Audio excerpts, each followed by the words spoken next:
Houston Astros Spring Training Baseball on AT&T Sportsnet is brought to you by Whataburger. We welcome you in to another spring training contest for the Houston Astros from the 15 ballpark of the Palm Beaches in West Palm Beach, Florida. Today, the Houston Astros in a split squad contest will take on the Cardinals. Also, a split squad game for them as well as we get you ready for baseball, hopefully here on a Wednesday afternoon. Hi, everybody. Welcome. I'm Todd Callis alongside Jeff Blum. We'll hear from Julia Morales in just a little while. I say hopefully, Blummer, there is a little rain in the forecast this afternoon. Yeah, that's Florida for you. Those thunderstorms pop up a little bit, but it's still, right now, it's a beautiful day. And, of course, we just want to get those first 5 innings in. Yesterday, our first telecast. Today, we see the entire infield and the Astros Rookie of the Year in the starting lineup. Yeah, it's going to be a lot of fun today. You get to see some of the regulars, the guys you expect to see out there during the course of the regular season. Dusty Baker doing a good job of mixing these guys in. They got the day off yesterday, played previous to that, so they're starting to rack up those ABs, start to get their legs under them, but it's going to be a lot of fun for us to talk about what good years these guys had in 2019. How about the guy on the mound? What a rookie season he had, Jose Urquidy. Yeah, kind of splashed onto the scene a little bit. One of those guys you knew was good, but until he got here, you had no idea how good he actually could be.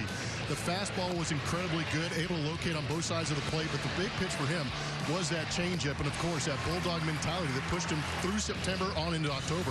Jose Urquidy ended up pitching Game 4 of the World Series with the Astros down 2-1 and was brilliant against the Washington Nationals. When we come back, we'll get you ready for the first pitch today.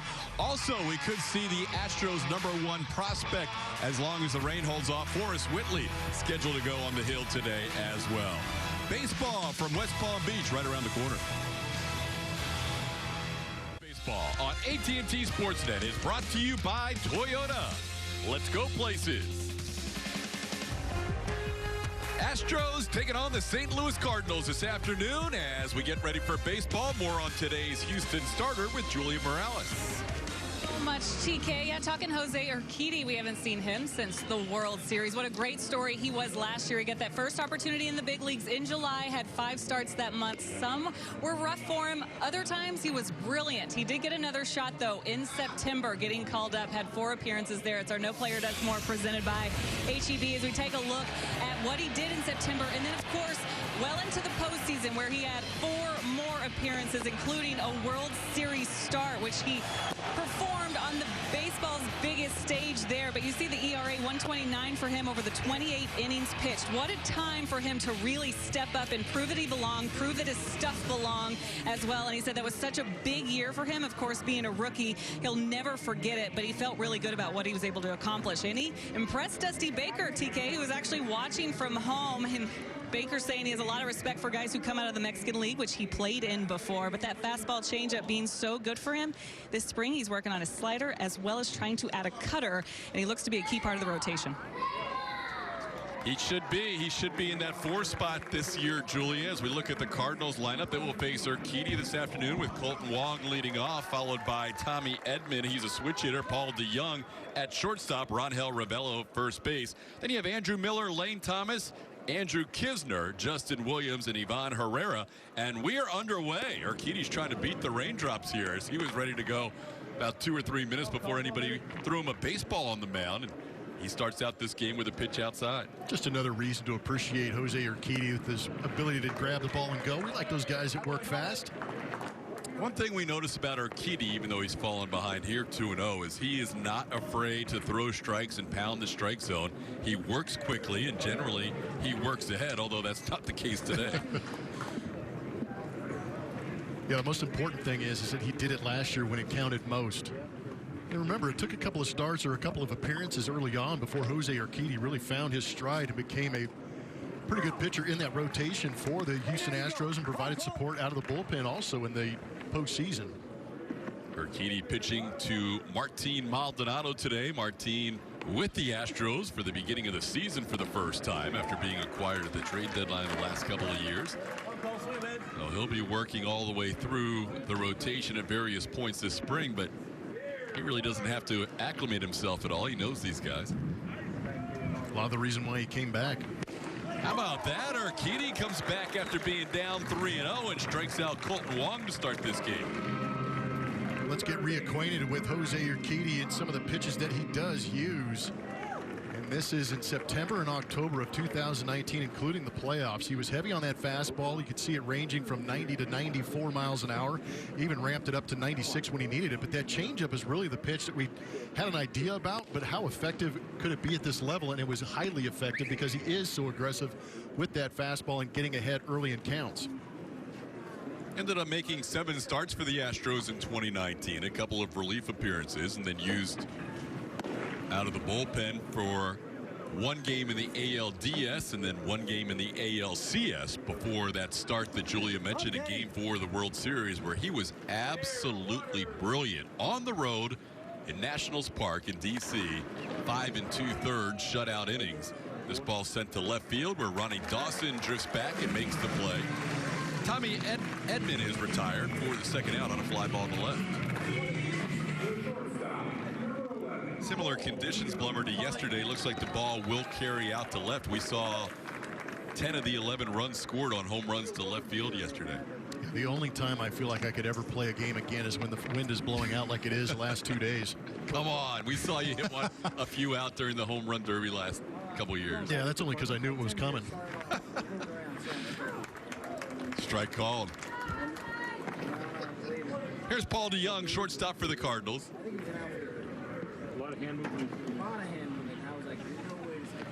One of your competitors in the home run derby is going to join us in the 5th inning. Craig Biggio, Hall of Famer, has been working with the Astros during spring training this week. He'll be on with us in the 5th, and then hear from the general manager, the new GM for the Astros, James Click. He'll be with us in the booth in the 3rd inning. Of course, Julia will have interviews as the game progresses. She will more than likely talk to today's starter, Jose Urquidy, after his day is done. After getting behind the opening hitter, Colton Wong, 3-0, looking for a 1-2-3 inning. It just missed. Mike Estabrook calling balls and strikes today. It's 2-2.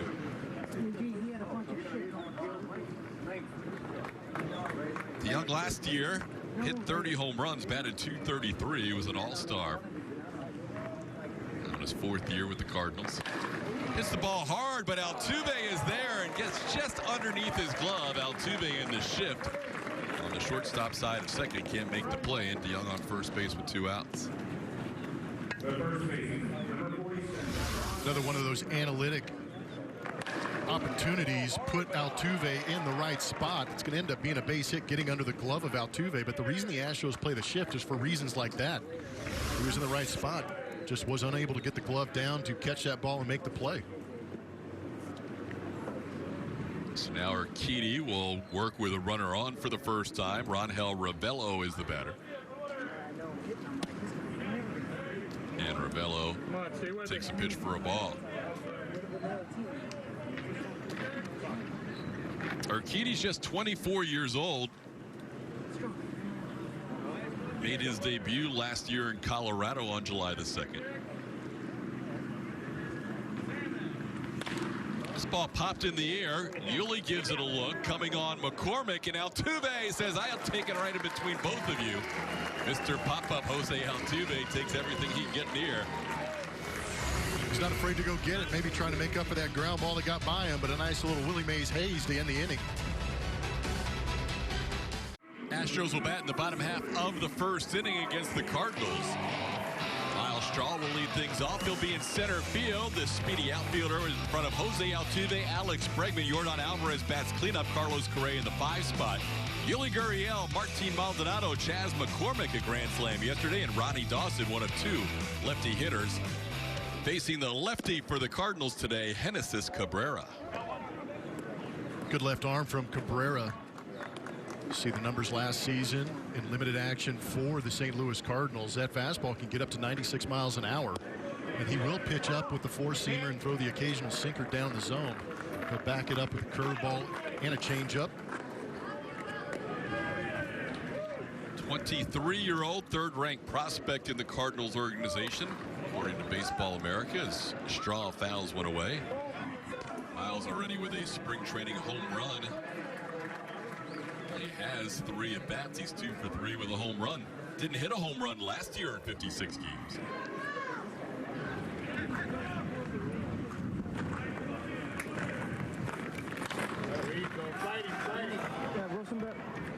showed a lot of speed on the base paths, though. I feel like every time he was on base, he was making an attempt and ended up with 8 stolen bases last season. Trying to fill that role of Jake Marisnick, who has moved on to the New York Mets. And Miles also learned to play a little infield last year at the major league level. That's a nice breaking ball. Throw, straw, called third strike. Cabrera starts off the game with a strikeout. Get out of play is presented by Toyota. Jose Altuve kicked off an ALCS MVP with this swing that sent the Astros to the World Series in Game 6. Yeah, that was an interesting inning all the way around. Walking Springer before Altuve got up there. We saw on the arm side he was having a tough time completing the fastball. So the only pitch I think he felt he could get back on the plate was the slider. And of course you saw in that replay a little bit of a cement mixer hanging up out of the plate for him to crush. Altuve played 124 games last year after 137 in 2018. Dealt with that hamstring issue at the beginning of the season. But after the All-Star break, nobody had more hits in the major leagues than Jose Altuve. And with limited games the last 2 years, he has not led the league in hits after leading for 4 straight years. But if he stays healthy, you can imagine he might be right back in there at the top spot again this year as he fouls one back. It's 2-1. Good swing right there on a 2-0 count and a fastball. He knows he's getting from Cabrera. And what's nice about that, even though he fouled it off, it looked like the timing was good and he's actually using the legs to fire. Because that's something, like you said, TK, we were really missed in the first half of the season last year. Here's a ball popped in the air, foul, giving it a look, and playable is Rodhel Rivera. Ravello puts it away for the second out. Spring training, you're looking for guys to be healthy, and Altuve is healthy. Just watch the lower half. He gets the foot down on time and fires, and that back hip firing through, staying on the legs. Didn't look out of control, but put a good healthy hack on it. Well, last year the hamstring kind of was a result of his trying to get back to health after having that knee issue the year before. Great point. So true. Compensatory. Sometimes you have those injuries. Bregman first pitch swinging, fouls one past Gary Pettis at third. Alex Bregman, runner-up last year in the MVP, really gave Mike Trout a scare down the stretch. Ended up with the highest WAR in the American League according to Baseball Reference. What a year for Breg. 41 home runs, 119 walks, only struck out 83 times. On the ground, foul, and Genesis Cabrera had 0-2. With all those walks, you expect the on-base percentage to be extremely high, but then you add the 41 home runs to it, you start to talk about OPS numbers, and he was one of 2 Astros to have their OPS over 1,000, which is a remarkable number, and why he got MVP votes in 2019. The other guy to do is sitting right behind him. Yeah, the unanimous Rookie of the Year, Yordan Alvarez. Bregman aggressive in this AB, swinging at all 3 pitches and grounds out to end the first. 1-2-3 inning. We're scoreless after 1. We welcome you back. No score here just yet. It's the top of the second between the Cardinals and the Astros. Get tickets to the best games before they even go on sale with an Astros mini plan. Whether it's the biggest games, the most flexibility, or an all-around great value, we have the perfect option for you. Pick your plan today at astros.com/mini plans. We're getting to see a second inning of work from Jose Urquidy. Should be his last inning as well. Coming into today, he said he threw 2 live bullpen sessions and a side, was feeling really good. His goal here is to make the starting rotation, and for those of us who have watched this team and know what this team has available for those back end spots in the rotation, you got to think he would be in there, maybe that 4th spot, but we'll see how he performs here. However, guys, this is a guy who had such a great year last year. We've talked a lot about that early on in this one. Really good offseason there in Mexico, where he went back home. Mazatlan City is where he lives. He actually got to meet the president of Mexico, who is a huge baseball fan, was able to visit with his family. He did not pitch in winter ball like he usually loves to do. That's a team that he grew up with, the Venados there. Something a little different just because of the innings that he was able to throw last year in the minors and as well as the big league. So that'll be the question for him moving forward. What is the workload for him? Of course, he is ready to take on anything here to help his team in 2020, TK. Yeah, I think, Julia, there was a little bit of a discussion towards the end of last year whether or not they were going to try and limit his innings down the stretch, but he showed no signs of fatigue. And they stuck with him, and he ended up saving the best for last in his final start of the year. Yeah, that's got to be taken into account this season. We're going to have a chance to talk to James Click on this broadcast, so that might be one of the questions that I try and bring up is, what idea do you have, or what are his ideas of limiting pitch innings? Because it might be a little bit different coming from the Tampa Bay Rays over here to the Houston Astros in replacing Jeff Luhnow. So it is a great question, but I agree with you in the sense that he kind of pitched himself into the postseason and pitched himself into September. The velocity ticked up a little bit, and the command, and of course the competitiveness. Brad Miller, the hitter, lays off the fastball. He was down in the count 0-2, and the 8-year Major League veteran now is even the count at 2 apiece. Signed on late this offseason with the Cardinals. Never wears the batting gloves. See that with Kyle Tucker. And now all of a sudden the count's full as Urquidy has missed on the last couple of pitches. Some organizations have that 20% rule where you don't want to increase the innings by more than 20% one season to the next. And Urquidy last year in that 150 range. Miller stays alive on the changeup. But Urquidy went from 57 1/3 innings the previous year, coming off the Tommy John surgery. And then last year, 103 innings at the minor league level, 41 for the Astros, plus the postseason. I think you also have to take into account the delivery. Jose Urquidy, even though he is able to develop 92 to 94 miles an hour consistently with that fastball, it's not a violent motion coming to home plate. It's rather compact, simple, easy to repeat. And that means there's going to be less fatigue and less stress on that arm and that body as he gets deeper into seasons, which hopefully translates into him being able to go a little bit longer and deeper into the season if he does win that 4th spot for the Houston Astros. I think that's a good point. The compact, the ease in his delivery, he just looks very comfortable, and the ball pops out of his hand. Doesn't get the chase there, and after being ahead 0-2, he ends up walking the leadoff hitter here in the 2nd inning, Brad Miller. And there you go. Those are those innings pitched we have been talking about. 154 total between AA, AAA, and the big leagues, including those 10 innings in the postseason where he had lights out numbers. In those 10 innings he pitched in the postseason, racked up 12 strikeouts, only walking 2. Here's Lane Thomas. I think that was one of the keys for Urquidy to get the ball in Game 4 of that World Series, was they saw he wasn't afraid of the big stage in either the ALDS or ALCS. It was impressive. And he goes out there and absolutely deals against the Nationals. 5 2/3 innings, 3 hits, no runs, no walks, and 4 strikeouts. Thomas takes a pitch down and away, 1-1. Lane Thomas, 24-year-old. Last year, 34 games with the Cardinals, hit .316 in 38 at-bats. Had a homer in his very first major league at-bat on April 19th against the Mets.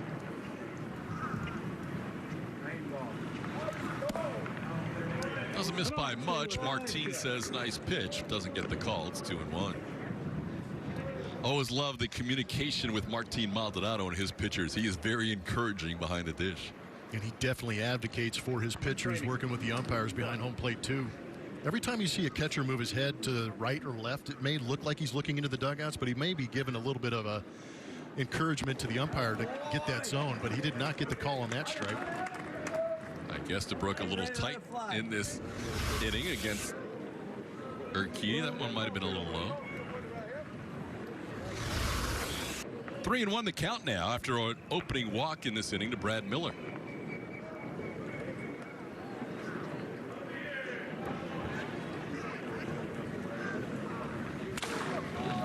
The ball popped high in the air. The wind's going to blow this pretty deep. Bregman a long run, Correa a long run, and nobody can get there.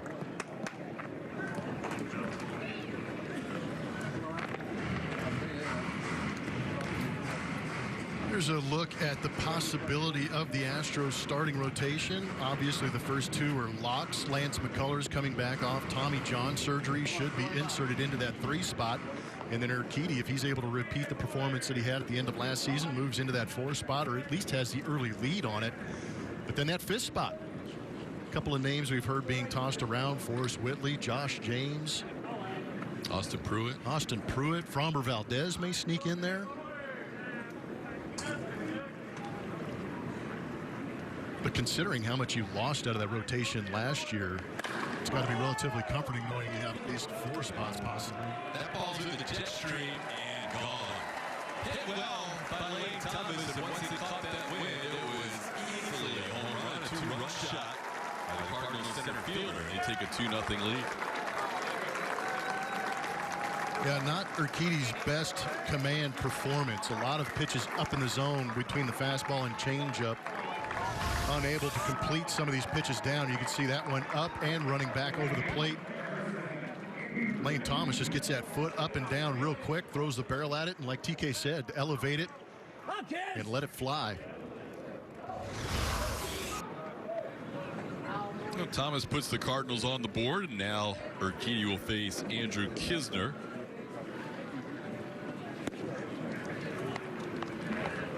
Catcher that the Cardinals have a lot of hopes for.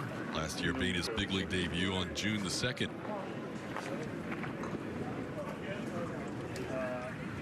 Ball.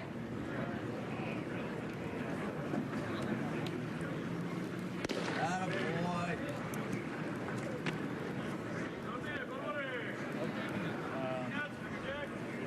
Urquidy gave up a solo home run in the ALCS. Only home run allowed in the postseason in 9 innings of work. Then last year, 6 home runs allowed in 41 innings. So doesn't allow the long ball very often, but it went up there to Lane Thomas. It's 2-0. Knizner fouls one away.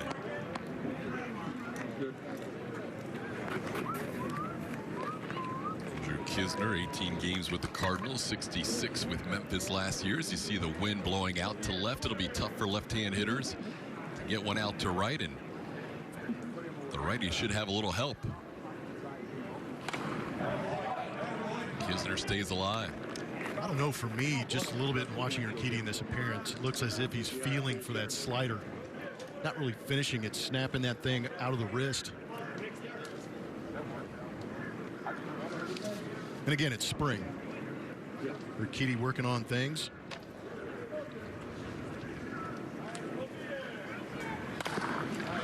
And the pitch count starting to elevate a little bit here on Urquidy. As the Cardinals fouled some pitches off, drawn a walk in this inning. It's 38, the pitch count right now on Urquidy, so we'll keep an eye on how long Brent Strom and Dusty Baker elect to go with Jose. Justin Farrell warming up in the Astros bullpen. This might be his last hitter.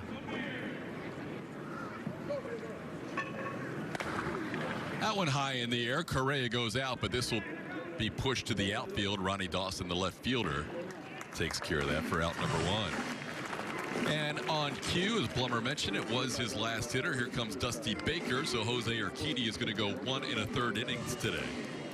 Wow, a couple of hits, a couple of runs, including that 2-run home run this inning. We'll have a new pitcher here. Cardinals lead 2-0. Justin Farrell when we come back. It is the top of the second here in West Palm, and Cardinals leading 2-0 over the Astros. Astros bases loaded returns on Friday, March 20th, with a new season and the usual championship aspirations for the Astros.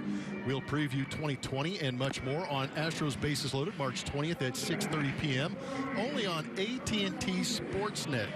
And what we failed to notice in there is that it's an Emmy award-winning show, Astros Bases Loaded. And, of course, our Julia Morales puts in her heart and soul into the show. Julia, can you give us any enticing bits that we can look forward to this season in Bases Loaded? Well, it's not just me that puts my heart and soul into that. There's a lot of people I need to give credit to back there. But can you do an acceptance speech right now? Ooh. No. I like it. Come on, you said you want to give other people credit. But the Emmy was really cool for all of us.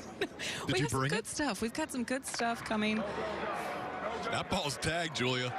3-0. But go ahead. Well, we have some good stuff for Astros fans. We talked to these guys about that. We get some feature pieces done, so you get to know these guys a little bit more. But there's also some fun that we have with several of them. Honestly, guys, if you want to feel old, if you were born before the year 2000, I asked some questions to these guys that made me feel really old. like, you know, CDs weren't a thing for a lot of the guys on the team now. You know, they don't even know what those are. It's scary. Wow. Yeah, no, so stuff like that. We had some fun with the guys, and because there's, you know, different ages on the team, and they come from different backgrounds, and so it's really fun to have a little, you know, poke at different teammates and get some good stories, little side stories for everyone. So tune in. Like it. We'll definitely tune in. We were talking about this yesterday before the broadcast, how every year when you come back to a new season of the major leagues, you feel a little bit older. You start to look at some of these birth dates. This guy at the plate right now, Ivan Herrera, born in June of 2000. Oh, man. So this guy wasn't even around for the millennium. This turn of the, I mean, I know it's a miracle he's here. He made it past Y2K. Right. June 1st, 2000, and DHing in a big league spring training game.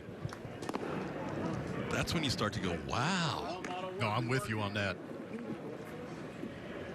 Offensive catcher for the Cardinals in their minor league system. Played for low and high Class A last year.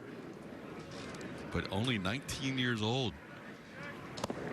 And after a leadoff home run by Justin Williams in terms of the first batter faced by Justin Farrell, he now walks Herrera on 4 pitches. Walks were a problem last year for Farrell, as he pitched 17 games for Corpus Christi and 5 for Round Rock. That's going to bring out pitching coach Brent Strom, no longer the oldest coach on the staff for the Houston Astros. It's just a little conversation.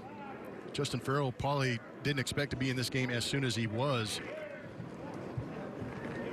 But I would imagine Brent Strom, being the fatherly figure that he is, probably trying to loosen Farrell up a little bit, get him to relax, get in that strike zone, tell him that he has the league's best defense playing behind him. Go ahead and get that ball down, get you a ground ball, and hopefully get a double play turn and get out of this thing. Farrell came into this game with nobody on and 1 out. And he goes to the mound, and a kid who's 25 years old, hasn't had a chance to pitch in a major league spring training game, goes to the mound, gets the ball from the legendary Dusty Baker, and he looks around, and it's AL MVP runner-up on his right. It's 2017 runner-up on his left. It's Carlos Correa, Yuli Gurriel, and Martin Maldonado. It's pretty heady stuff. All of a sudden, you look around and like, wow, yeah, here I am. There's some hardware playing behind me, man. Yeah. Colton Wong, the batter. So 2 home runs in this inning for the Cardinals. One against Urquidy, a 2-run shot, and a solo home run by Justin Williams. We saw the Miami Marlins score 6 of their 7 runs yesterday via the home run.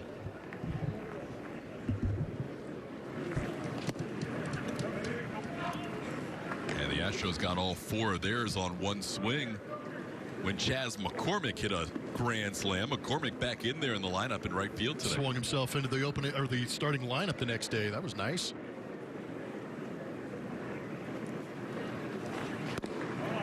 Astros playing a split squad. The other half up there in St. Lucie. Got to face Noah Syndergaard, I believe, in that game up north of us. Did you get to see George Springer in that game? Springer and Brantley. Of course they are. Yeah, well, Brantley's at home.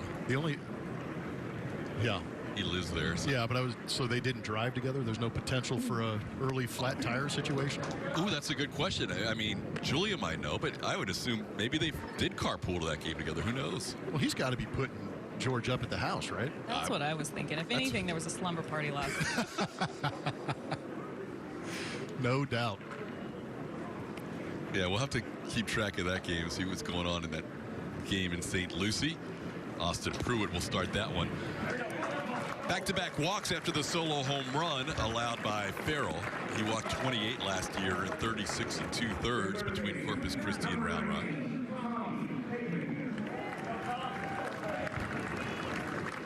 Now he'll face Tommy Edman. Cardinals defending NL Central champions.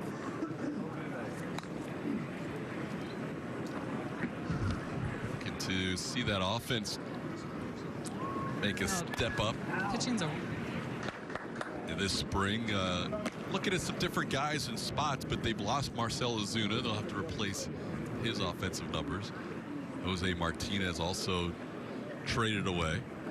But Tommy Edman really burst on the scene last year. The Stanford product made his big league debut in June and ended up hitting 392 games and started all 9 games in their postseason. Cardinals advancing to the ALCS before being swept, or excuse me, the NLCS before being swept by the Washington Nationals.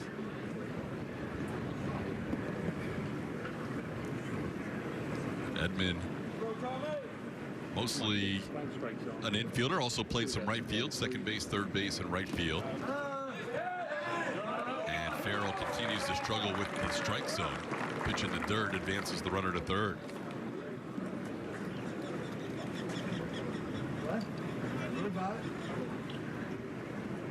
Got it.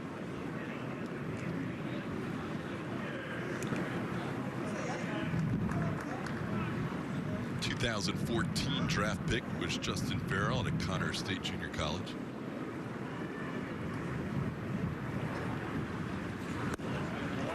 And he's fallen behind 3-1. The Cardinals are being very patient in this inning with a guy struggling with the zone. The Astros may at some point have to get somebody else up in the bullpen, but one of the issues with a split squad is you don't have as many arms to choose from. You're trying to cover 18 innings of baseball. And it's early in spring, too.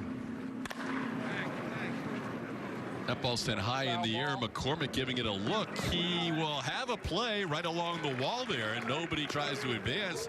Chaz McCormick puts that away for the second out of the inning. Pretty good play along the rail. I agree with you. That's something that's probably not going to pop up in a scorebook or on a replay, is how good this play was, because on another day, McCormick may give up on this because it started in the seats, but that wind blowing hard right from right to left, blowing that ball back onto the playing field and allowing him to make that play. McCormick made a play last year in the minor leagues, which was one of the great plays of any team in the minor league season. He went over a wall in right field and made a catch. As long as you don't go through it.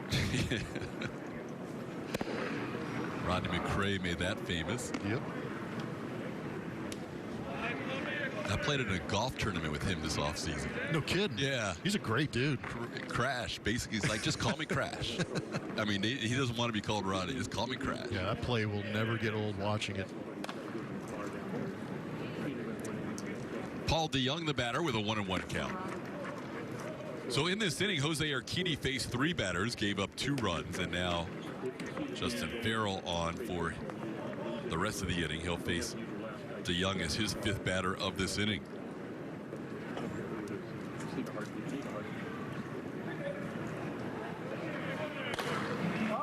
Ball popped high in the air, and that one's out of play. Cardinals train just up the road in Jupiter. They share their facility with the Miami Marlins we saw here yesterday. In fact, the Cardinals have a split squad. They're at home. Although Mike Schilt, the manager's here, but they're at home in their other game, taking on the Marlins.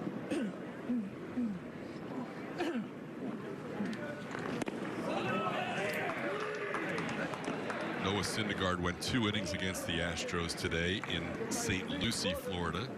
Port St. Lucie gave up 1 hit, struck out 2. The 1 hit, Michael Brantley. Shocking. Professional hitter, Michael Brantley. Springer's 0 for 2 so far. Nobody else on the team has a hit. And Austin Pruitt, 2 innings of 1-hit shutout baseball. So nice outing for the Houston Cougar product, who's trying to make the Houston Astros starting rotation. Might have to leave a lot of tickets if he's pitching that first game at home. Justin Farrell with a 3-2 count. He has thrown 21 pitches so far, and 2/3 have been out of the zone.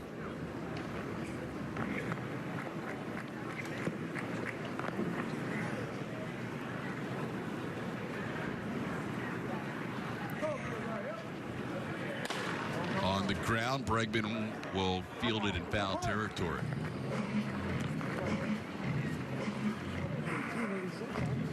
We'll expect to see, in addition to Farrell today, and again, Farrell taking over the second inning with Jose Urquidy's pitch count getting up there. We should see Joe Smith at some point. Joe's first outing of the spring, and we should see Forrest Whitley. Andre Scrubb also scheduled to pitch, as Farrell has now walked the bases loaded in this inning. He's walked Ivan Herrera, Colton Wong, and now Paul DeYoung. There's Forrest Whitley. With the hat on, sitting next to Jared Hughes. I don't think there's ever been a more professional spring training interview than the one we saw with Jared Hughes and Julia Morales yesterday. That was outstanding. That was so clean. I almost said epic, but I'm going to leave that to Baggy. Not because of me. No, it was because of Yes. you. Whoever set him up perfectly. Who gets into the fact that, you know, the kids are in town and he's building sandcastles? Only you. You teed him up. I kind of knew that was, you know, happening. I did a little digging before. So to speak. He is. Pardon the pun. Oh, man, we are in mid-season form. But that's why you're so good, because you just teed him up for it. This ball should be the last out, although it's in a dangerous spot. But here comes Chaz McCormick. More with Julian Sandcastles when we come back. It's 3-0 Cardinals. Cardinals in front 3-0 with a couple of second-inning home runs. Baseball is always live with the MLB app. Follow the Astros with game tracking, video highlights, up-to-the-moment stats, standings, news, and more. Get the #1 app for live baseball. Download the MLB app today. On we go to the bottom half of the second inning. Genesis Cabrera, 1-2-3 first inning. 23-year-old lefty will face the lefty Yordan Alvarez, then right-hand hitters Carlos Correa and Yuli Gurriel. Cabrera actually was at an Astros tryout camp in 2013, the summer of 2013, as he faces the unanimous Rookie of the Year from last year and gets ahead 0-2. Astros did not sign Cabrera in that camp. Cabrera eventually was signed by Tampa Bay in November of 2013 and traded in the Tommy Pham deal at the trade deadline of 2018 and made his big league debut with the Cardinals last year. How about Yordan going the other way? And a throw is wide, and Yordan's going to be safe. 0-2 pitch. Yordan kind of inside outs it to the left side. Well, I could put it in play. Sometimes good things happen, forcing the defense to make a play. Pitch down and away, just goes with it. Forces the defense to make a play. They can't. He's on first base. They end up giving him a hit. Okay. Yeah, I was going to say, sometimes when you see that umpire kind of wave with the throw going off the bag, it usually ends up being an error on the fielder. Spring training for everyone. I think they gave him a hit because he actually tried to hit the ball the other way, which you talked about in yesterday's game. I think it's a great thing for him to work on in spring training. We know that there's thunderous power to center field and right field. So the big man gets a knock on that ball on the left side of the infield, and now Carlos Correa will bat.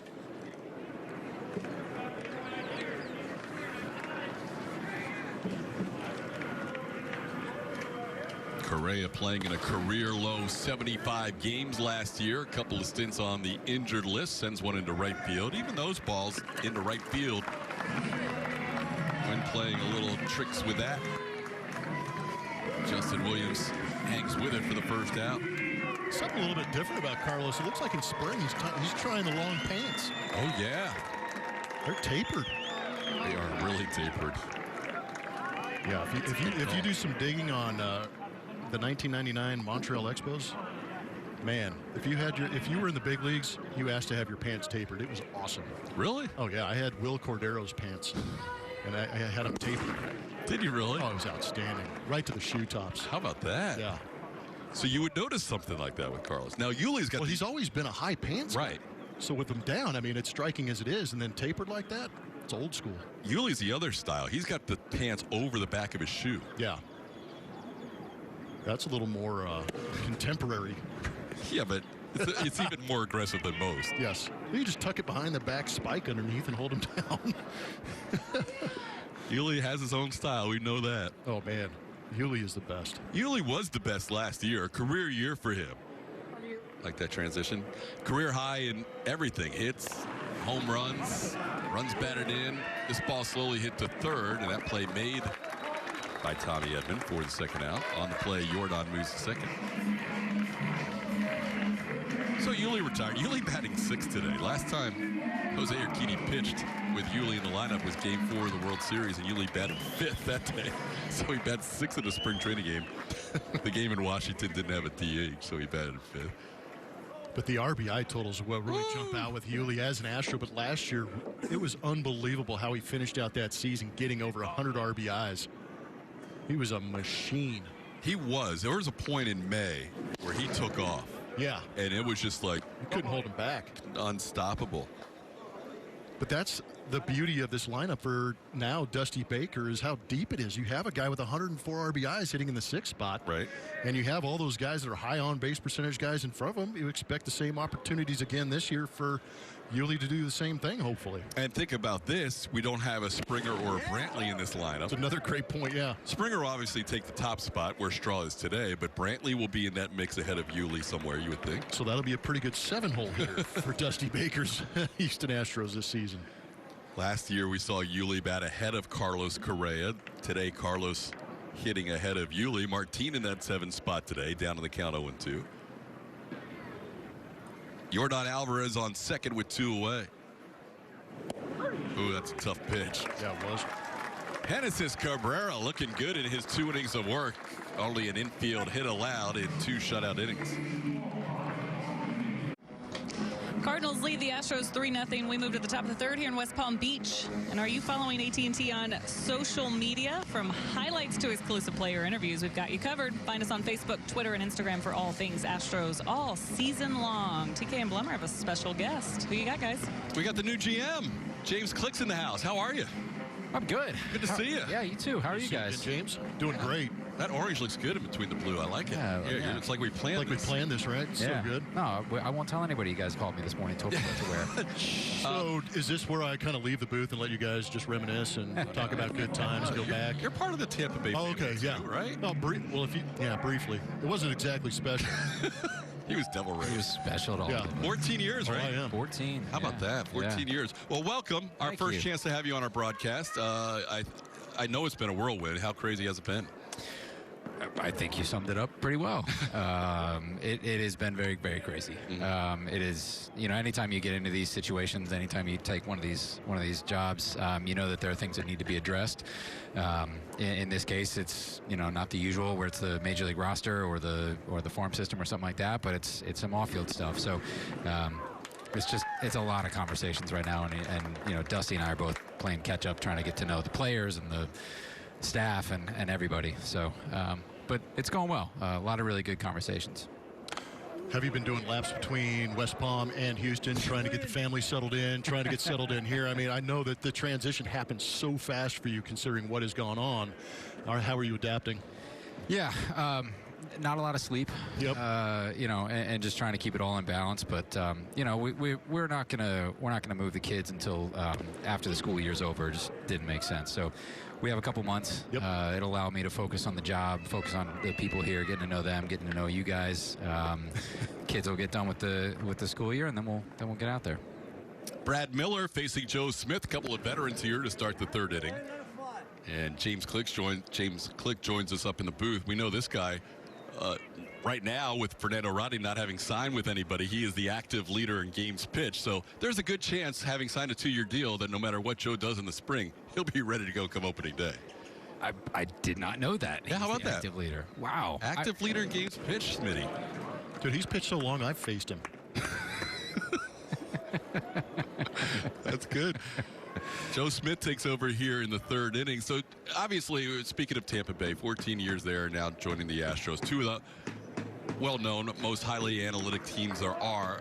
Within the culture of analytics, are you almost learning like a different language the way Houston does things, or was there a lot of crossover that helped you out in the transition? Yeah, I'm still not convinced they've actually told me everything that's going on. They might actually think I'm still a double agent.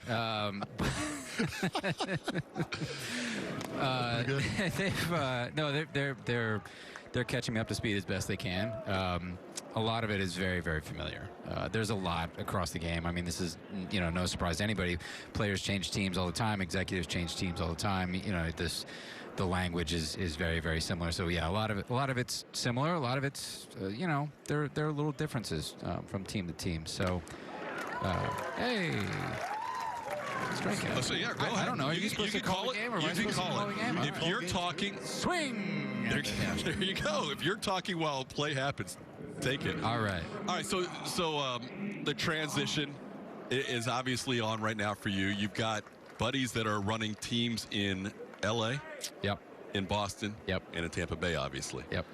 The winter meetings next year. Anything on the line for the best record of those 4 teams? Like a dinner picked up by the team who finishes last of those 4? That's a good question. Andrew Friedman in L.A. Yeah. Eric Neander, who you worked with, and then Chaim Bloom. That's pretty good company. It is. No, I mean, there's not enough good things to say about those guys, and I'm definitely riding coattails. There's no way I would be in this position were it not for them and everybody in Tampa. And I would like to say that goes without saying, but sometimes it needs to be said.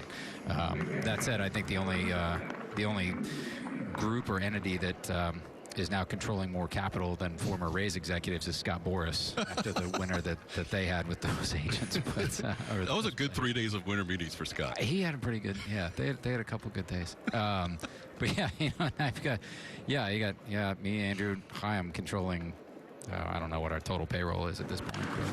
We're going to keep you for another half inning. See, I was hoping quick inning. Well, I mean, Smitty did his thing. Joe Smith, 1, 2, 3 inning. More with James Click when we come back. We head to the bottom of the 3rd. Legends of the Game is presented by Blue Cross Blue Shield of Texas. Zach Greinke. Right there, you're watching Game 7 going 6 strong. 2 World Series starts, pitched 11 innings, had a 2.45 ERA, and had 9 strikeouts in that ball game. Pitched a very good ball game before giving up that home run to Rondon. And obviously a nice addition to that Astros rotation. He will be in that 2 spot behind Justin Verlander in the Astros rotation. We still have James Click, the Houston Astros general manager, in the booth with us. So with the graphic up, give us an idea of how you see, or how you would like to see, the Astros rotation fill out, and are we anywhere near possible what it could be? Yeah, well, I think that the 4 guys he got up there are certainly the ones that I've been told are the contenders. Again, I'm still playing catch up here. No, those are 4 guys that we're really very excited about. I mean, I think we saw what they could all do, other than McCullers obviously last year, but especially in the playoffs. And then the 5th spot is something that we got some exciting arms. Talking to Strami, obviously Pruitt is somebody that I know very well from Tampa.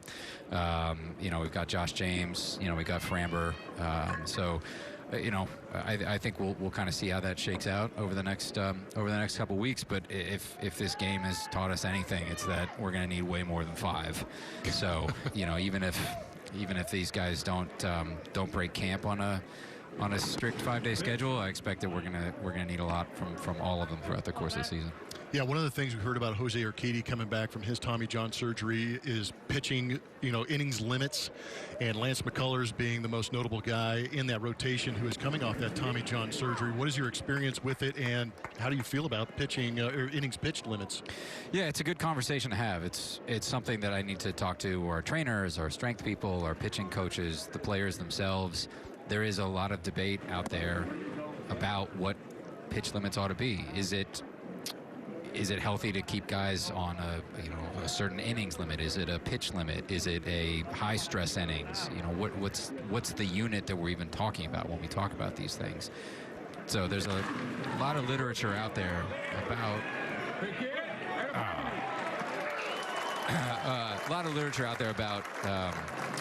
what's practical from a health perspective, and we'll obviously factor that in and make sure that we do everything we can to keep these guys healthy and ready to pitch deep into October.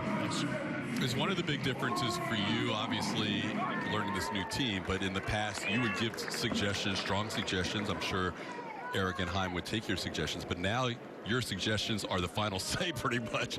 Is that different? Like, oh, wait, I make the call now. Yeah, I mean, that's the job. That's what it's in the job description. So if you're not comfortable with that, you probably shouldn't be here. In Tampa, and this is something I'm hoping to bring here to the Astros, we had a very collaborative group. There was a big group. everybody was read into the decisions. The decisions, I think you ask Eric, you ask Chaim, you ask Andrew, like the decision, yes, ultimately was made by them, but in reality, it's made long before it ever gets to them. And it's made by the people who are out there doing the work and putting in the time and coming up with the ideas and the suggestions. And yes, ultimately, at the end of the day, one person has to have final cut. But if we're doing it right, and this is something, again, I'd like to bring to Houston, if we're doing it right, then the decision is made long before it gets to me. Ronnie Dawson at the plate. The outfield is going to be an interesting situation. I know it's the first time we've had you in the booth, but we're going to test you a little bit. Kyle Tucker is a guy who had a good finish to the season last year, started to show some of that promise and that prospect status here at the big league level, and obviously Josh Reddick being out there in right field. How do you guys envision that roster part of the organization playing out? It's a good problem to have. Yeah. Anytime you have good position battles, it means you've got a talented and a roster with a lot of depth. So it's something that I'm looking forward to getting to know the players, talking to the coaches. They speak very highly of Tucker. They speak very highly of Reddick. Obviously, they speak very highly of Brantley and Springer. Even Miles Straw, somebody who can go out there and go get it. I would run down the list, but I'd be terrified of getting names wrong because I'm still getting to know the roster. Todd would correct you. So it is. It's a good problem to have, and just like the pitching, when we're going through 162 games, we are going to need a lot more than the 9 guys that are in the field on opening day. Even with the Rays last year, I think we used 53 different players over the course of the season. I don't hope that we're in that situation here, but 162 games and 170, 180 games is going to test the depth of your roster, and that's something that we're very cognizant of. Now, thanks to you guys, now it's a 15-day IL for pitchers. So you can't. I'm just kidding. Hey, what are the new rules? I'm kidding. That was Andrew's fault. That was totally Andrew's fault. Wow, there's all kinds of bus drivers up here.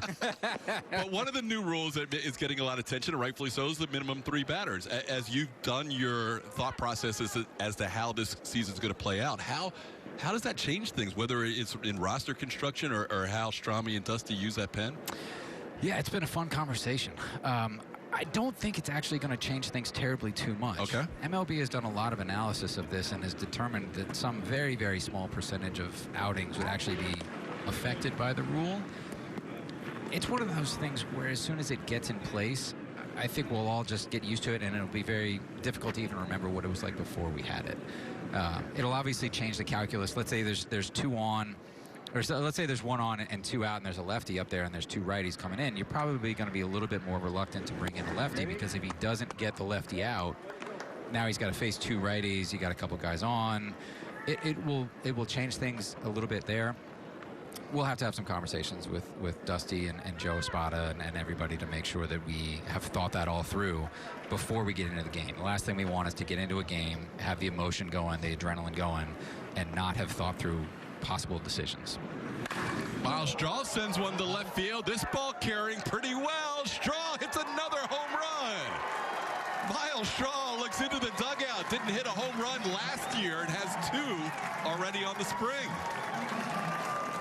The speed guy showing some pop. You want to take this one, James?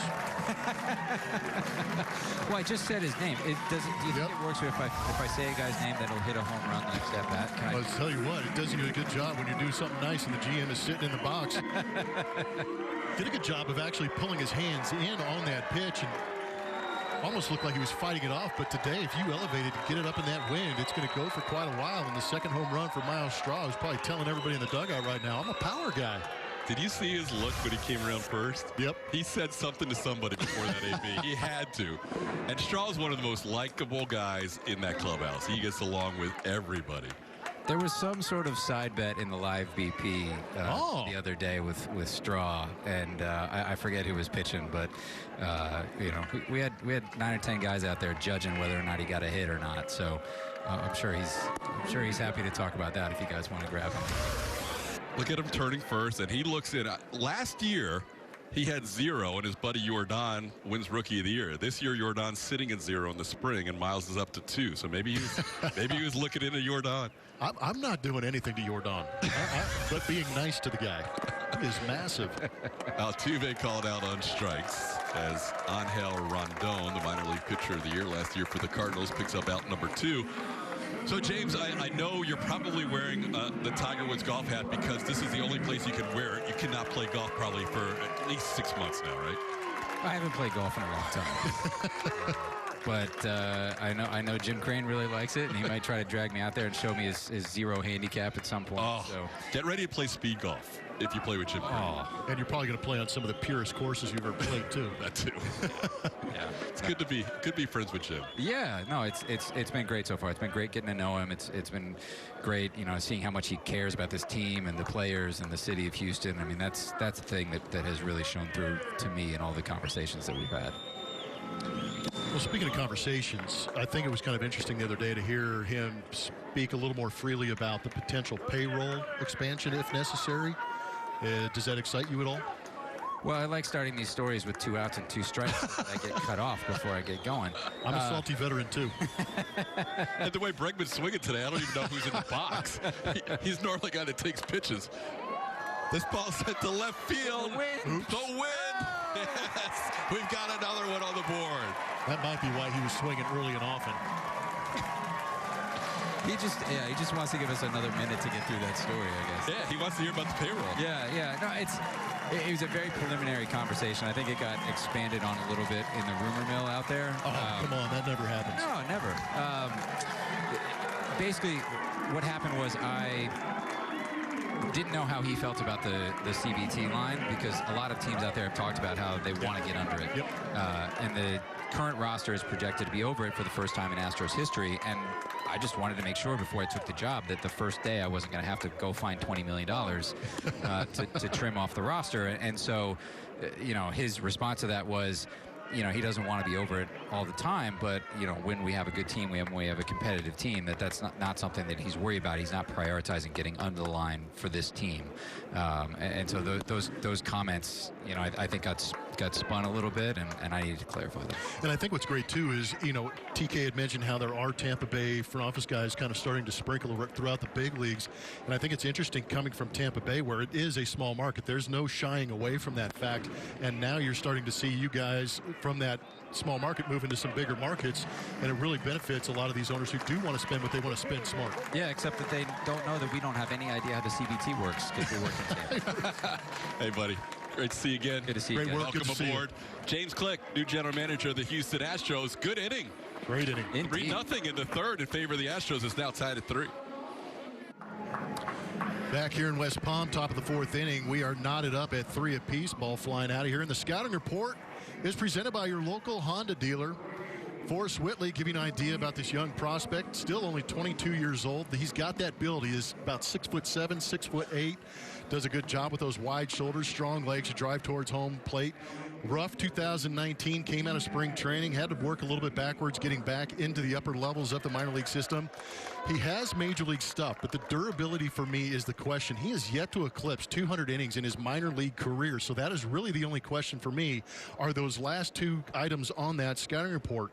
The stuff is good. Can he make it work on a consistent basis, and can he get the innings and get the durability to possibly become a factor in the rotation for the Houston Astros? Because obviously there's been high expectations put on this right arm for Forrest Whitley. Yeah, and you mentioned just 22, won't turn 23 until the middle of September as he gets Justin Williams, who hit a home run his first time up to ground one to Jose Altuve, and Altuve makes the easy toss for the first out. He's had 2 good Arizona Fall Leagues back-to-back, and here's what he did this past year.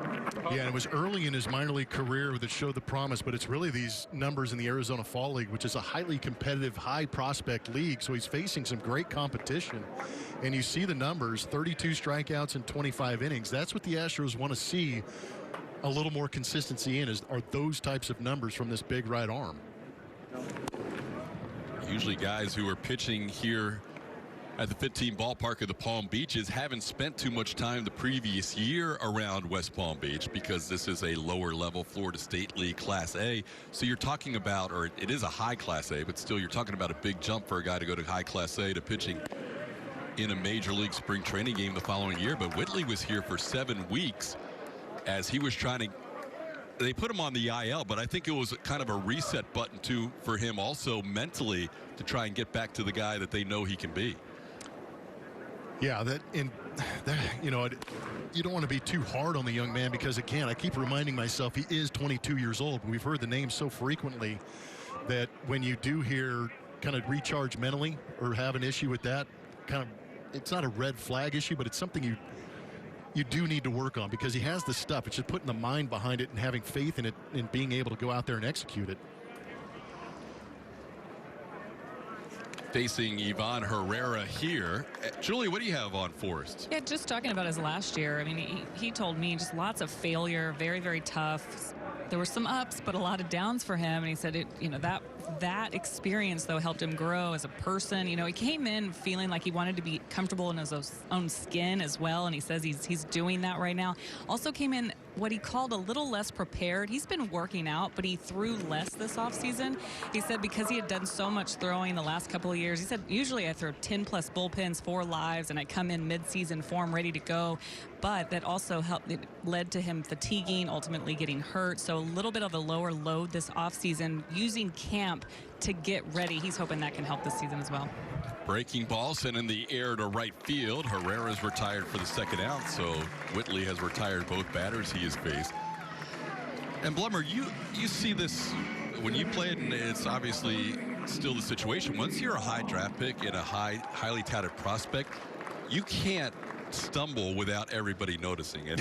Unfortunately, yes. And he's been the #1 prospect now for 3 straight years in the Astros organization, and an organization that included a guy like Kyle Tucker and Yordan Alvarez. So everything he does is scrutinized more than almost any other player in the organization. No, absolutely. Every publication that's out there, you know, MLB Pipeline, to Baseball Prospectus, Fangraphs, anybody that projects Forrest Whitley, they say he is going to be a top 3 in your rotation with his fastball, curveball, slider, changeup, all of this going in there. But you add the prospect status and that hiccup and that failure, you're right, it is under the microscope a little bit, and it puts a little more pressure on Forrest. And it's not just being noticed in those publications. With the Astros being in the position they've been in the last 4 or 5 years in being able to be playoff contention, there are trades where you can add to your ball club and maybe have a chance to go out and get a big trade pickup. And Whitley and Tucker are the 2 names that are consistently in those trade rumors that have been said untouchable. So that adds to a lot of the pressure, too, on a young arm. Yeah, being able to acquire a Verlander, a Cole, a Greinke, and still have the Forrest Whitleys and Kyle Tuckers in your organization, as he misses outside to Colton Wong, is 3-1. And sometimes it takes a little bit longer for some of these young power arms to develop that simple, repeatable delivery like we talked about with Urquidy, because he is a power arm. Nice fastball at the knees to run the count full. And he'll create good tilt with that frame, too, that I was talking about, that build. So he's that release point is well above his head, creating a good downward plane. Plan going into today for Brent Strom with Forrest Whitley was 2 innings of work. He's retired the 8 and 9 hitters. Now he has Colton Wong and Tommy Edman, Paul DeYoung. Later on in this inning or the next inning, as into center field, Miles Straw eases on to that one before he gets to the warning track. Wong retired. Forrest Whitley, a 1-2-3 fourth, an impressive outing. He'll probably have another inning. 4th inning, all tied at 3. Julia Morales standing by with today's starter for the Astros. Thank you so much. With Jose Urquidy, who got some work done today. Inning and a third for you. Is early on like this, is command really important for you to just kind of feel out and find? Yes, that's right. Today my command was I'm a little losing, but I was trying to throw everything through the zone, but I failed. So I hope next outing be better. What are some of the things you're working on in these spring training starts? I'm trying to get the same position arm in all pitches, especially in my slider, and just be consistent in everything. Last year, we were just getting to know you in spring training and big league spring training. This time, coming in with major league experience, how different is it? I mean, I got the same goal, be in the rotation, but I'm getting ready for this season. I'm trying to be in the rotation in big leagues and just getting better every outing for be there. Martin Maldonado coming back, signing with this team. How important is that for you to know your catcher and just have him back there? It's very important because he's a player with a lot of experience in this business, and he got a lot of control in the games.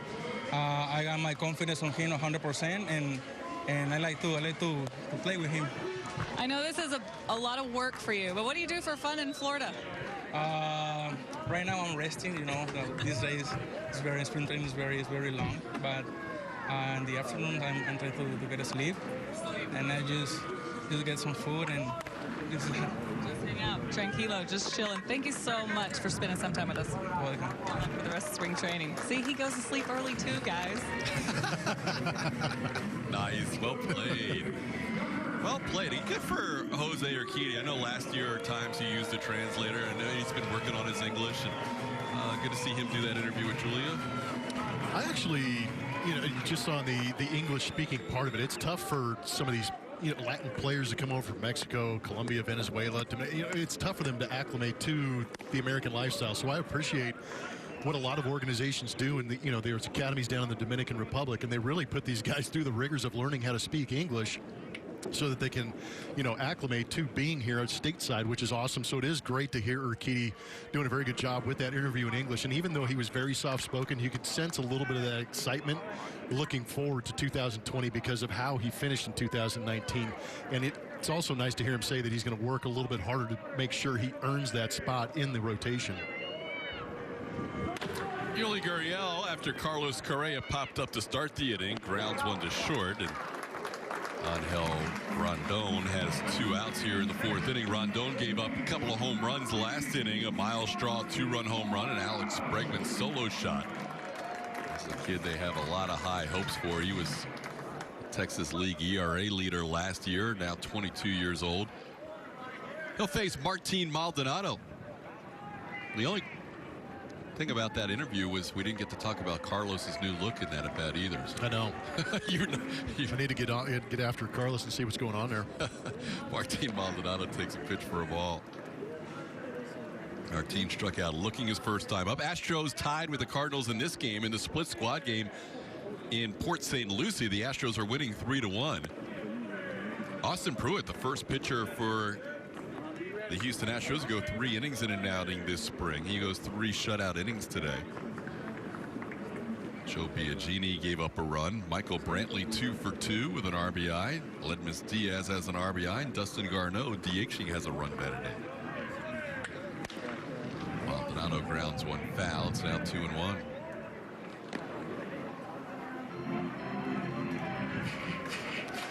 Good to see the boys relaxing in the far side of the dugout near Julia. Carlos Correa and Jose Altuve usually aren't far apart on the diamond or in the dugout. Just trying to get your work in these early games, get your swing feeling good. And guys, sometimes go up there with a plan. Today's plan for Alex Bregman is basically don't do anything like I do in the regular season, but just take pitches and work counts. Today, he's swinging at everything. Yeah, you almost feel with these guys being around each other so often and understanding their roles in the organization and on this team that here early on with some of these at-bats, let's just go up there and see the ball and see if you can't get the bat to it a couple times and enjoy the rest of the day.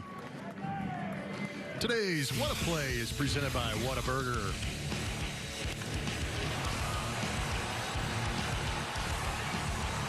That would be Abraham Toro during Justin Verlander's no-hitter. 3rd no-hitter of his career. Had a big 2-run home run the other way to put the Astros ahead, and then got the final out of the victory and the 3rd no-hitter for Justin Verlander up north of the border. By the way, yesterday in the broadcast, we teased that Verlander would pitch tomorrow against the Washington Nationals, and as it turns out, Justin's going to throw a simulated game instead. He did not pitch the night game, but well, some fun as Christian Javier will get the start tomorrow instead, a young pitcher who's opened a lot of eyes this spring. Yeah, he looked extremely good that first spring training game of the year. Guys, the plate made an impression yesterday. Chas McCormick hitting a grand slam to center field and accounted for all 4 of the Astros runs in a 7-4 loss. McCormick, a guy, we were talking about Alex Bregman. He's a guy that has Bregman-like numbers. You don't see often in any level, but especially in the minor leagues, guys who walk more than they strike out. But last year, McCormick, between Corpus Christi and Round Rock, 67 walks, 62 strikeouts. So he's a contact guy.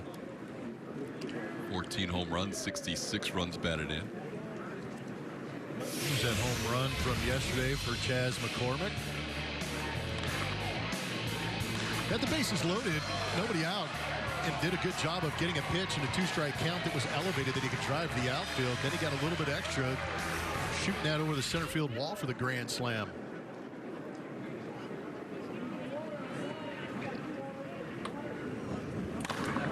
Chas pops a 2-0 pitch high in the air. Ravello drifting, and Rangel puts it away for the final out. So a walk, one man left on base. The Astros fail to score in the fourth. We're still not enough at 3 apiece. Fifth inning baseball, all tied at 3. Cardinals and the Astros. We are joined by the Hall of Famer, Craig Biggio. Thanks for taking some time during the game. How you doing, Biz? I'm doing pretty good, boys. Just enjoying this beautiful Florida weather and watching a big league baseball game in a good seat.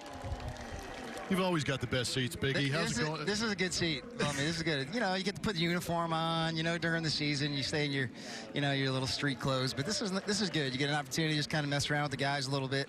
I mean, I know all our main guys, but the young kids. It's nice to get an opportunity to just see them for a little bit, get to know them a little bit, and that's it. Love it. I'm just happy to see you at a spring training appearance and smiling. I'm always smiling. I mean, I love spring training, especially now when I don't have to play anymore. Exactly right. It's so good. Get to enjoy it. Hey, body doesn't hurt anymore. I mean, it's like you don't have to put on your spikes and go run around a hard field. And oh God, this is great. Eat seeds, flicking my people that you know. I love the interaction between the guys at the end of that inning because Yuli Gurriel's day is done. He's been replaced by J.J. Matijevic. The rest of the infield's still there. Right. So Yuli was hearing it from Altuve and Correa on his way back to the clubhouse, it seemed like. Well, I mean, Yuli's 34, 35. Yeah. I mean, he's old. He's old. He's earned those stripes. I love it. These guys aren't even 30 yet. How much has spring training changed from when you played to what you're seeing now with these guys coming in? Well, I don't know. I think once you get to the stage like we are as a club-wise, I mean, you don't really technically have a lot of jobs that are open. But then again, there's a lot of kids in here that you get an opportunity, especially having Dusty being a new manager. You have a new GM that's here. You have an opportunity to, go out there and impress. But it hasn't really changed, especially when you get older. It's just guys know what they need to do to get ready, and they go out there and they get ready. I mean, there's nothing to say to Altuve or Correa or Maldonado or anybody or Bregman. They know what they need to do to get ready, and they just go out there and do it and get ready for, March 22nd or whatever the date is. Yeah, March 26th will do it for real. Yeah. Jake Myers making that play. Here's Forrest Whitley, Bish, a guy who's facing the meat of the Cardinals lineup. So far, he's faced 4 batters and retired them all. Yeah, he's getting ahead a little bit. He got 3-1 on one guy, but for the most part, the best pitch in baseball is strike one. Saw Garrett Stubbs. That one going to get down? Foul ball. This is Chicago day right here. Right. You can feel that wind down there for sure. A club and a half wind or a 2-club wind today. All you got to do is hit it to short. It's like playing in Wrigley Field. Get it up in the wind and let Mother Nature do the rest. Yeah, I don't miss those days at all. Unless you're hitting and you hit one. Yeah, true. But Garrett Stubbs, you saw him catching in between innings as Maldonado was getting ready to come back out. And it's been an interesting spring for Garrett Stubbs. I don't know how much you've hung around him, but they were working him out at second base. Have you had a chance to hang around or talk to Garrett Stubbs a little bit about that transition? Well, we just talked a little bit about it one day, just from the transition. It's not as easy as everybody thinks, for one, especially being a catcher. And I think the hardest part about, making a switch or doing something like that, as a catcher, it's kind of like, when a ball's hit in every situation, where everybody has to go and where they have to be. And, now all of a sudden, when you play defense on the opposite end and you don't have your shin guards on anymore, you have to know where you have to line up and be. And that's probably the hardest part. I mean, the tools and turn a double play and ground balls and all that other stuff, that's one thing. But, it's the mental side of things that is probably the most difficult part of doing something like that. What's it been like in the dugout next to Dusty this spring? Dusty's great, man. I've known Dusty for, oh my gosh, close to 30 years. I think he was a manager somewhere every season that I played for my 20. And the ball was roped. Yeah, that ball was a tough Almost made play. a heck of a play. But Dusty's great, man. He's just an old school guy. He just appreciates guys going out there playing the game the right way, playing the game hard. He's trying to put names and faces and personalities together, and I think that's probably what he does the best. And I'm excited to have him, and he's going to be great for this team. Anybody you're looking forward to seeing this spring? Any young guys that you've heard about you can't wait to see in uniform and on the field at all? You know what, Blummy, not really. There's always a couple guys here and there that you haven't heard of that you want to see, but we just got mini camp that opened up on the other side, so some of those guys are there, but not the whole minor league guys are here. But in general, most of the guys are here that I've seen play before. I know they've been at AA or AAA, but it's always nice to see them and interact with them and figure out, hey, what'd you do this winter? First of all, did you take a good trip? Did you go somewhere nice? Or what'd you work on? What kind of adjustments are you trying to make this year to be a better baseball player? And that's kind of the fun part about coming down here, and especially being with the younger guys. All right, we paid our Astro dues so far, so I want to know how is Kevin doing? He's doing okay right now. I haven't really talked to him yet. I mean, I know that I think he's played in 3 games so far. They're exciting, man. They're very similar to the same path that we were when Jose and George and everybody was younger there. And they're, obviously, they're in a really tough division up there, but he's good, man. He looks the best that he's ever looked. He worked out extremely hard this offseason, and they should be an interesting team this year. I think they picked up Ryu. Shoemaker is going to be another guy that comes back this year for them that, he was on Tommy John the year before, so, they get another arm back with him, and, their bullpen with Giles. I mean, it could be an interesting year for those guys up there.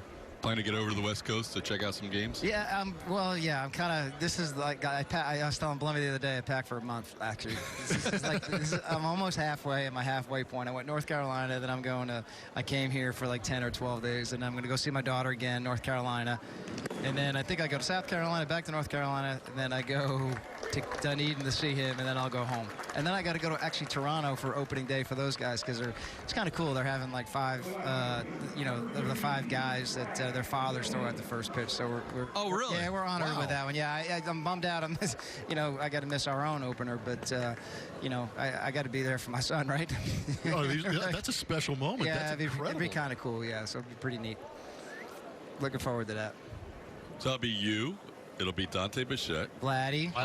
Watch out. He's going to and Yuli's father.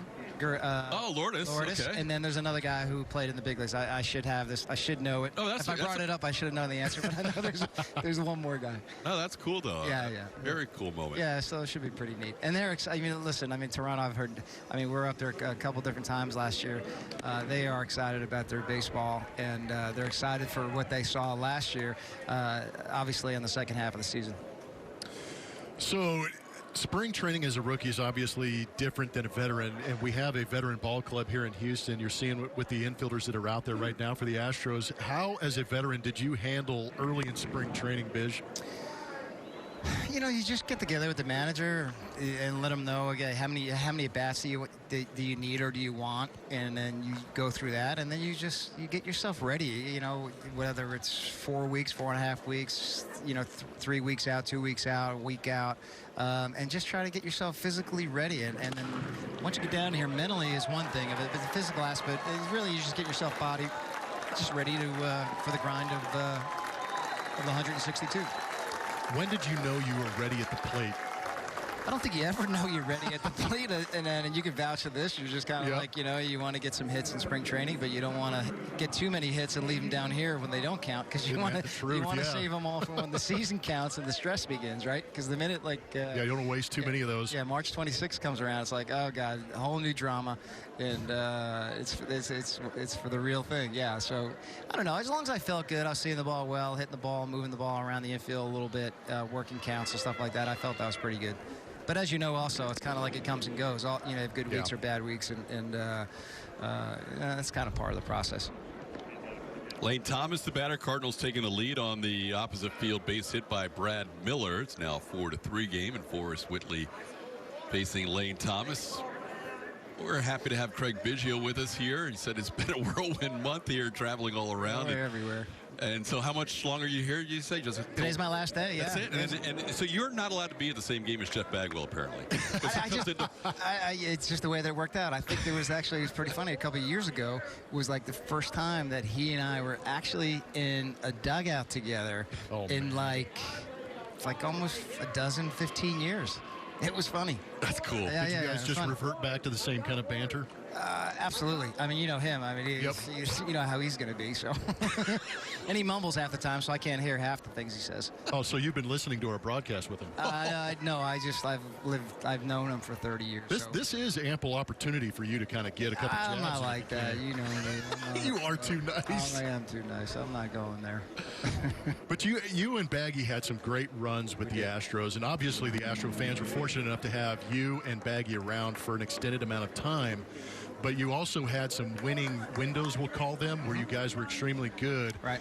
Can you relate that a little bit to what the Astros are going through right now in the last 4 or 5 years? Yeah, 100%. I mean, very similar to what we were able to do in the late 90s, and then parlay that into the early 2000s and the success of the club. And then, we had a little drought here for like 12 years, and then all of a sudden our guys were young and got good, and we were back in the playoffs again in, what was that, 15? Is that what it was? Yep. 15. Yep. We're back in it again, and we've been good ever since. And listen, I give Jim Crane a lot of credit, and he spends the money, and he wants to win, and he wants to win championships, and that's what he's about, and we're lucky to have him as an owner.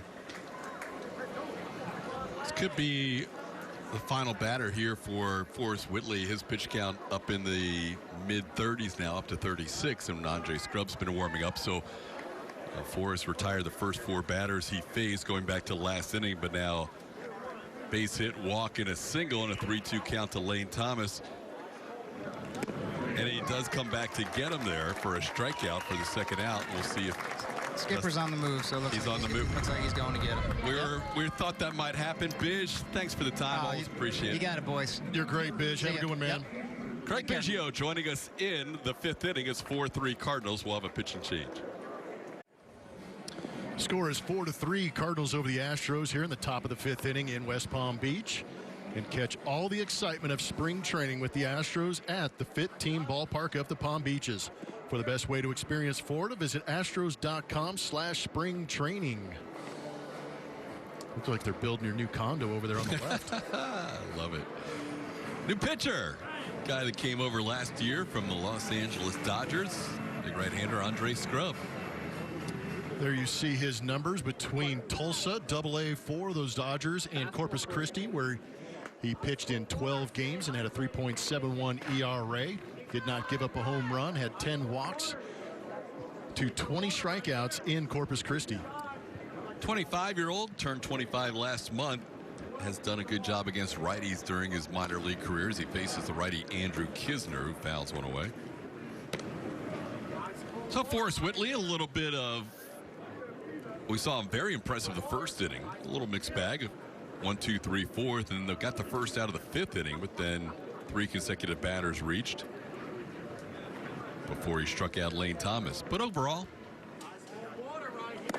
yeah, I think early on, if knowing Brent Strom as well as we do, he's probably watching the mechanics very closely, firstly. And then secondly, he's probably watching how the ball comes out of the hand. He's not necessarily concerned about the command necessarily. It's more the velocity. Is the ball jumping out of his hand? Is that slider or curveball coming out of the hand the way he wants? And that's probably what they're going to focus on early on in the outings for Forrest Whitley. But we did see a little bit of the electric stuff that he does have. Velocity getting to 94, 95 miles an hour. and he faced, the A guys in the Cardinals lineup here. True. So it's a good little test for him as Scrubb has fallen behind Kisner, now 3-1.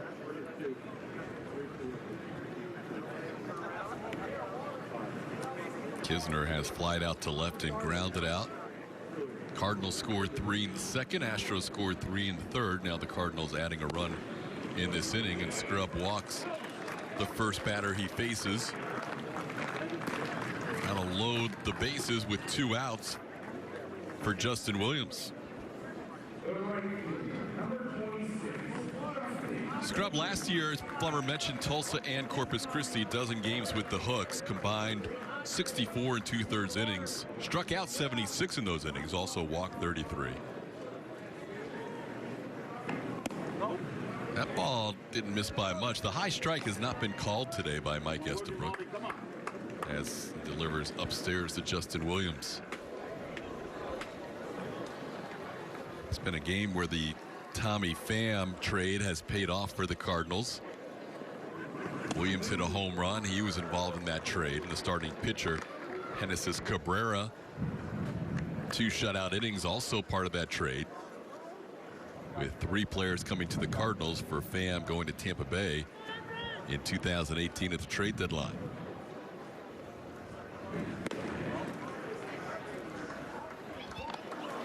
Williams started his career with Arizona.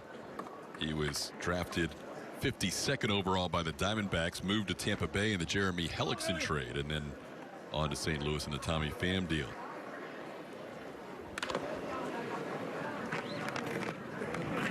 Counts 2-2 to Williams. Scrub trying to leave the bases loaded here in this 1-run game in the 5th inning.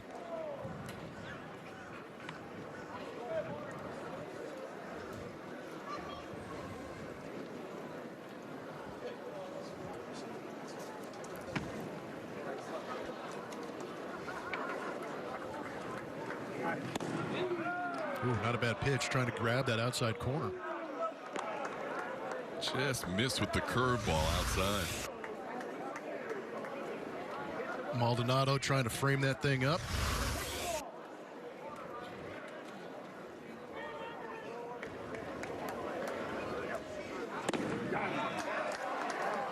Andre Scrub not getting the call on the 2-2 or 3-2 pitch, as he walks in a run. Back-to-back walks issued coming out of the bullpen. Now 5-3 game. Those runs charged, or that run charged to Forrest Whitley. Fish ain't biting. No, didn't get the call on either one. They were close. Here's Ivan Herrera. Scrub did save 3 games with the hooks last year. He's got to be a little bit better with his command, especially with runners on base. He's thrown 12 pitches so far in his outing, and 9 of them have been out of the zone.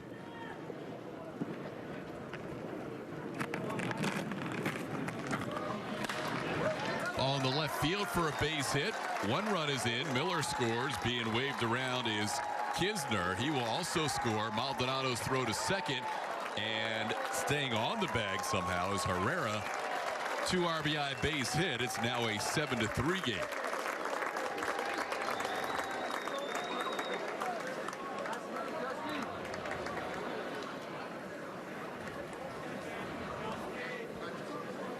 That throw from Ronnie Dawson out in left field, allowing the base runners to add 90 feet. So now Brent Strom will have a word for his right-hander, pitching in his first spring training game as an Astro. Dawson getting a chance out there in the outfield. You can see it immediately. That launch angle out of the hand was not good. And as a base runner, you can recognize that and advance the extra base. Altuve tried to keep that tag on there and get the out, but CB Buckner with palms down, signifying the safe call. No replay in spring training, but I think the Astros may have had an out if there was replay. I agree. Yeah, that's not the launch angle you want on the throw, but yeah, that's the kind of height I want on my watch driver. this, watch this, watch this. Off the bag. Yeah, I think he got him on that hand, didn't he? I think CB might have missed that one, but the inning continues. So Scrub will try and get the final out of the inning. Astros acquired him on July 25th last year. Tyler White traded to the Dodgers in that 1-for-1 deal. So far, a couple of walks and a base hit. One of the runs of the 2 RBI single charged to Whitley, who gives up 3 runs in his inning and 2/3, and one of those runs charged to Scrub, now facing the top of the order, Colton Wong.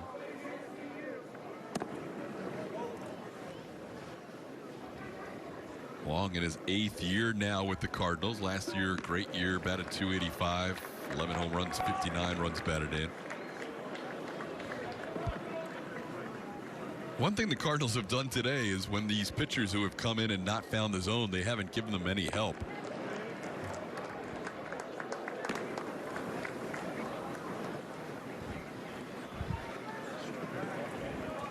I mentioned Brent Strom trying to cover 18 innings worth of baseball today with a split squad game. Some of these pitchers have not lasted as long as he was hoping for. He was hoping for 2 full innings out of Urquidy. He was hoping for 2 full innings out of Forrest Whitley. And now Strami might be looking for an extra pitcher or 2 as he makes the stroll down to the bullpen. Yeah, he's on the hunt. Can we find an arm to get us through these games? Can somebody let me in? This is always the fun part, trying to figure out these new stadiums. Can somebody let Strami in, please? That's a strike. Yes, it is.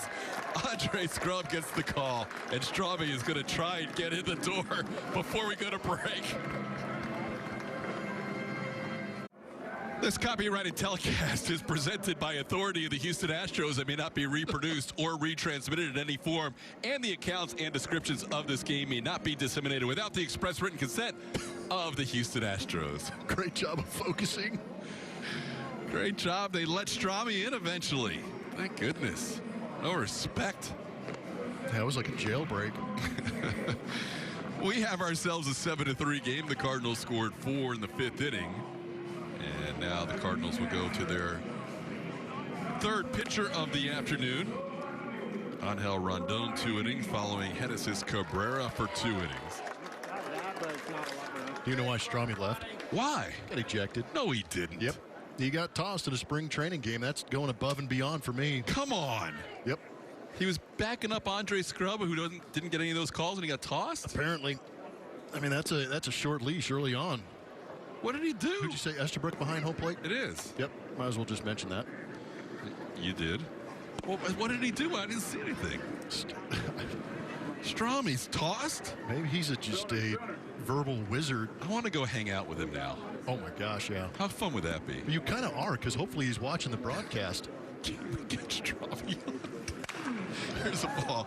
Sent the ball the other way. Ronnie Dawson, the batter. That's terrible. We are having fun with Strami. We thought he was just going to check on somebody in the bullpen. We didn't. Yeah, you should feel terrible about yourself. I do. I'm going to have to apologize to Brent Strom. But that's too bad. It is. It's got to be a record. Did they just announce that? How'd you hear that? I've got people. Oh, man. I wish I could say I was paying attention. No, honestly, we saw him go out to the mound, talk to Andre Scrub. I didn't see any sign of an injection. No, it wasn't. Didn't look like he was arguing emphatically. All right, well. There it is. First one of the spring, 2020. Hopefully, Strami will enjoy the rest of our broadcast. We're going to hear from Forrest Whitley here as Ronnie Dawson grounds 1 to short as Julia Morales is down in the dugout. Julia? Hey, with Forrest here as he's had a couple of seconds to breathe and now joining us. Thank you so much for the time, Forrest. How would you assess your outing today?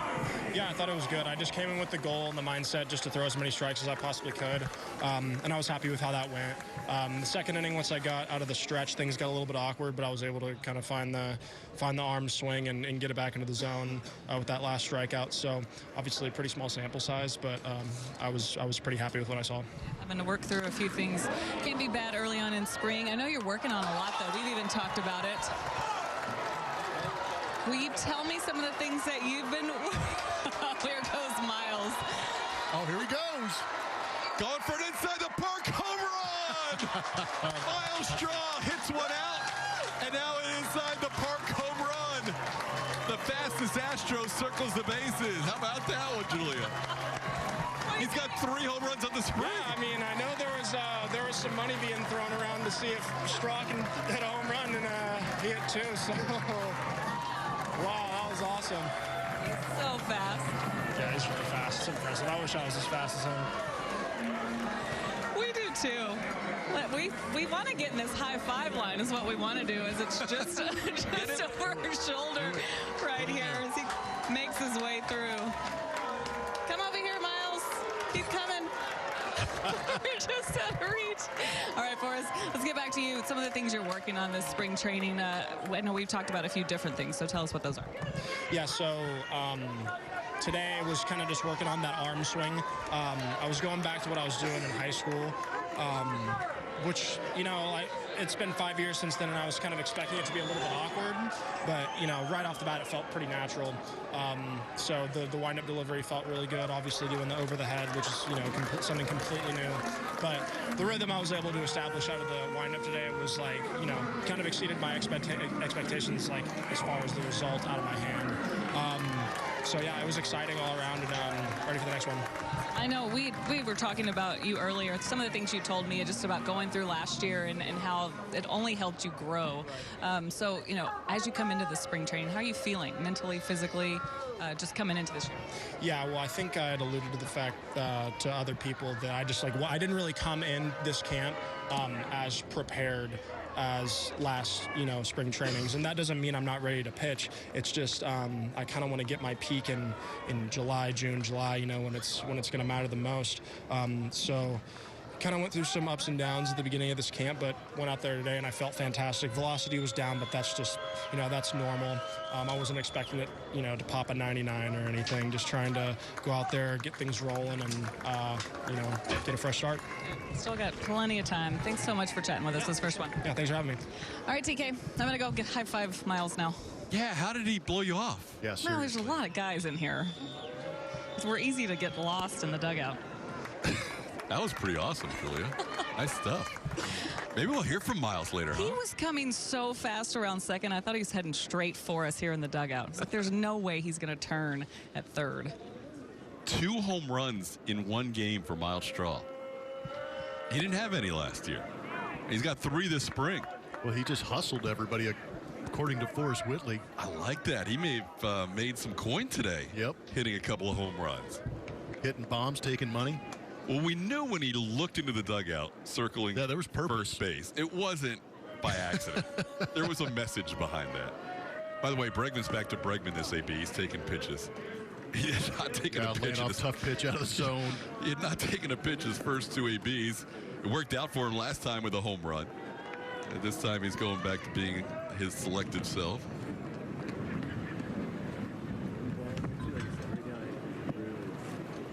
Alex hitting a home run. Miles Straw with 2. Straw's driven in 3 of the 4 runs today. Oh, breaking ball. Yeah, that's an off-speed pitch that got away. Catch that left shoulder blade. That's obviously going to cause a stir. There's a stir on a breaking ball that hits Bregman. Cement mixers are good to hit, not good to get hit by. Just kind of dig in. Ugh. Little extra mark. Yeah, it's always nice. Spring training, you come in feeling 100%, and all of a sudden you get smoked. Oh, Bregman touches the bag and does a U-turn because he knows that once he got on, if he did get on, he would be lifted from the game. So Alex's day is done. On base 2 out of 3 times, ground out home run and a hit by pitch.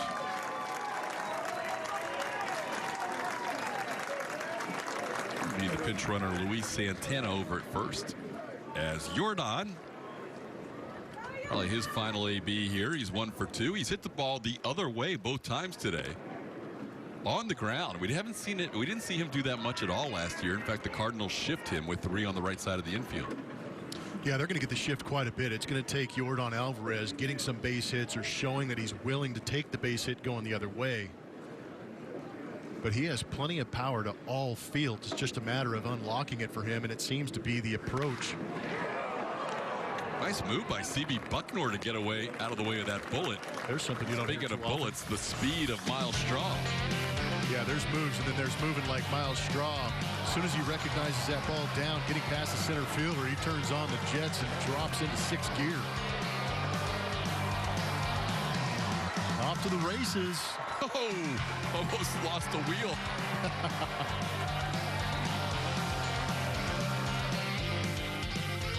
Astros with another Miles Straw home run, now trail 7-4.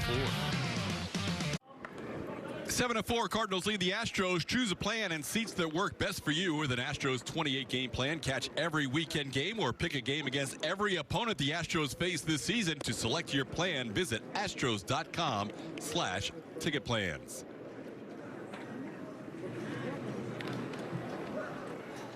Andre Scrubb back out there for his first full inning of work. He faces Tommy Edman, who grounds 2 big hops to the new second baseman. Miguel Angel Sierra makes the play for the first out here in the 6th inning.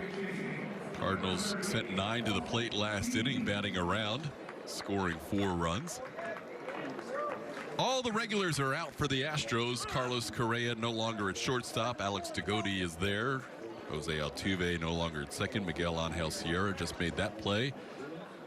Luis Santana taking over for Bregman as the pinch runner, stays in at third.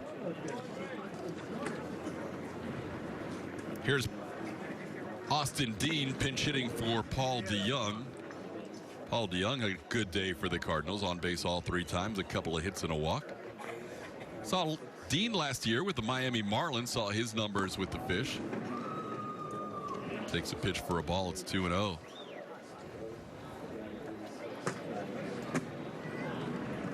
Corey Julks taking over in center field, in left field. That'll move Ronnie Dawson over from left field to center field. I mentioned the changes the previous inning. Jake Myers in right and J.J. Matajevic at first, and behind the plate is Chucky Robinson. And Blummer, just in time, according to your Dark Skies app, we might not have much baseball here soon, huh? Yeah, it should be here maybe in about 8 or 9 minutes.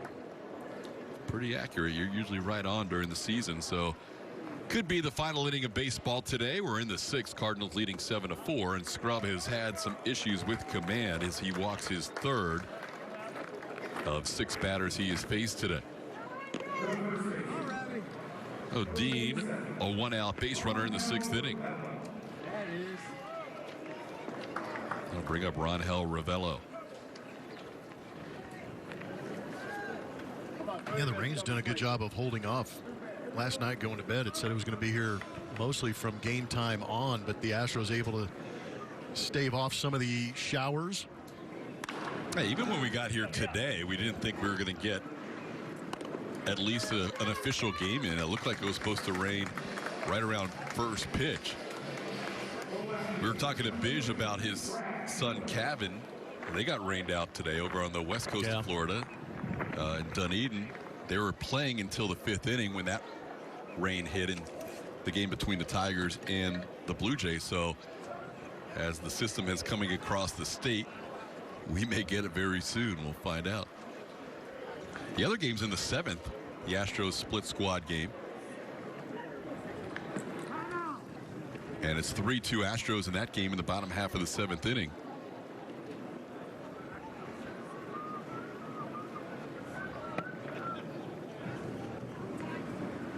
Astros have 5 hits in that game.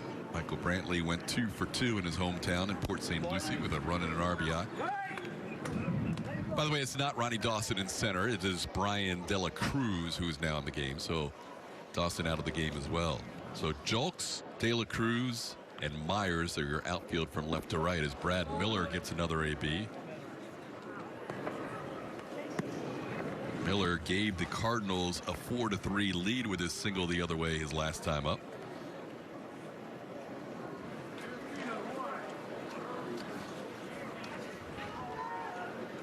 Brad Miller, last year Cleveland Indians to start the season, played second base for 13 games. Then let go by the Indians, picked up by the Phillies, third base and left field primarily in 66 games with the Phillies. He's been around Seattle 3 years, Tampa Bay 3 years, Milwaukee for a season, and last year splitting time between the Indians and the Phillies. Now trying to make the roster for the Cardinals as somebody that can play around the infield or the outfield in the corners.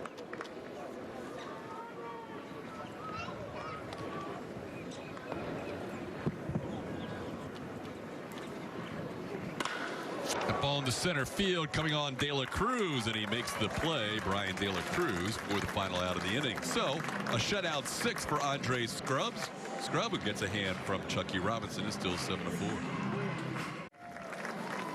Here at the Fit Team Ballpark, the Astros are trailing the Cardinals 7-4 in the bottom of the 6th inning. And memberships for the official 2020 Astros Kids Club are on sale now for $30. An Astros Buddies membership presented by BBVA includes tickets to select Astros games, premium items, and more. Visit astros.com/buddies for more info. And we are going to throw it down to Julia, who's hanging out with the leader in the clubhouse in home runs, Miles Straw. That's right. Plummer with Miles, who's still catching his breath, said this is the most running he's done in a while. Why? You had base running today. Yeah, we had base running already on top of that, and then, I mean, that in the park, it wasn't fun. It really wasn't, if I'm being honest. I like the one over the fence, you get to trot. That was a sprint. But that's where you show off your speed. Why is that not fun? I'd rather show it off on a good double and then, save the extra 180 feet and then score on a hit. Well, give me the play-by-play on this inside the Parker as we watch you slide across them. I mean, it went pretty well. Thought it was going to be a line out. I took off I didn't bust it completely out of the box right away, but I realized it fell. And the last 90 feet, I thought I was going to lose it, so I'm happy I stayed on my feet. Gary Pettis calls it the slowest inside park the home run he's ever seen. How does that make you feel? I felt like him running around the bases there, so if it's slow, then I guess he's slow. But, we should, stick together. We're speed guys, so if he wants to rat on me, I'll get him back. All right, you guys are supposed to be on the same team here. When was the last time you hit 2 home runs in a game? Never. Well, congratulations on that. Thank you. You got to save some for the season. Tell me about spring training so far for you and your mentality coming in and the group that you guys have competing for the 26th. Just having fun. I mean, we keep it loose every day, and we enjoy each other playing together, and it's a pleasure to come out with this team every single day and have fun with them. And personally, do you have goals as you work through spring training? Keep doing what I'm doing right now. I'd be perfectly okay with that. So getting a good routine and just keep putting good at-bats together. For sure. Well, you've got some experience now, especially at the major league level. Do you feel like you're just going to continue to grow on that? I mean, do you feel any different coming into this spring training as far as preparing yourself and what you need to do in order to be prepared? Just kind of more comfortable with the team, getting to know everybody. So just kind of watching how they go about their business and just coming out and trying to compete every day. I mean, there's no spot. I mean, there may be an open spot for the 26th man. So, come out here and impress the coaches and play my best. You're doing a good job so far. Also, you left Forrest and I hanging at the end of the high five line. So give me one now so you don't leave me hanging. I wanted to give no one high fives and lay down. You were that tired. Well, we appreciate you staying up for a little bit longer. Go sit down now. Thank you. Go lay down. TK. First ever in Little League or anything, huh? First ever 2 home run game. I guess so. Good for Miles. You know what the best part about that is? What's that? It'll never show up on the back of his baseball card. Oh, he's literally lined down.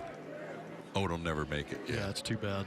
Well, we have to tell stories and show the video. We'll have to keep this on. Yeah, we'll have to send that to him. So Alex Degody in his first AB coming in at shortstop for Carlos Correa draws a walk. I was talking to Miles before the game, and because Brian McTaggart did a story for MLB.com about how last year Miles was 4th in StatCast in the sprint speed leaderboard, 30.1 feet per second. That's great. Man. But there were actually 3 guys ahead of him. What? Yeah, 3 guys ahead of him. In the American League, just 1, Byron Buxton. But Trey Turner, who we saw in the World Series, also had a flat fly. So Miles' goal is to try and finish #1 this year. So he's like, I can't take any days. Yeah, he's got to go hard every time. But he even said right there, he thought that was either going to be caught or a routine single. So he didn't go hard from home to first, and now that could hurt his time. But no, these are things that a lot of ball players never had the opportunity to think about. I mean, he is at a very select club. He's unbelievable once he gets his wheels going. What I love about watching him run is, you watch Jake Marisnik run. Yep. It was like a gazelle. It was natural. But with Miles, yeah, I mean, you can see him digging for every single step. Didn't Julia tell us, and if Julia's still down there, maybe she can confirm that he really wasn't a track guy in high school at Braden River? No. Wow. He was not. Crazy, right? Right. He's not a guy that likes to run that much. No. Well, it was obvious. He didn't want to talk about running. It's his best attribute, and he hates it. He's so good at it, he doesn't like it. Here's J.J. Matijevic getting his first at bat. He's playing the right sport if you don't like running. Baseball? Yeah. Yeah, you don't have to be a marathoner to play baseball. You just got to be able to go good 180 feet as hard as you can. And in a day where there's a ground ball pitcher, you can hang out in the outfield for a little while. Yeah. You got to worry about the trot in the outfield from the dugout, you know. New pitcher for the Cardinals, by the way, is their right-hander Griffin Roberts, as he picks up a strikeout, something he did quite often at Wake Forest before he was drafted by the Cardinals in the June 2018 first-year player draft, 43rd overall. Now facing Chucky Robinson, who takes a strike. Chucky getting his first at bat. Saw him get a DH at bat yesterday. Yeah, he almost went deep. He was trying to test that wind blowing out to left field. Got to the warning track.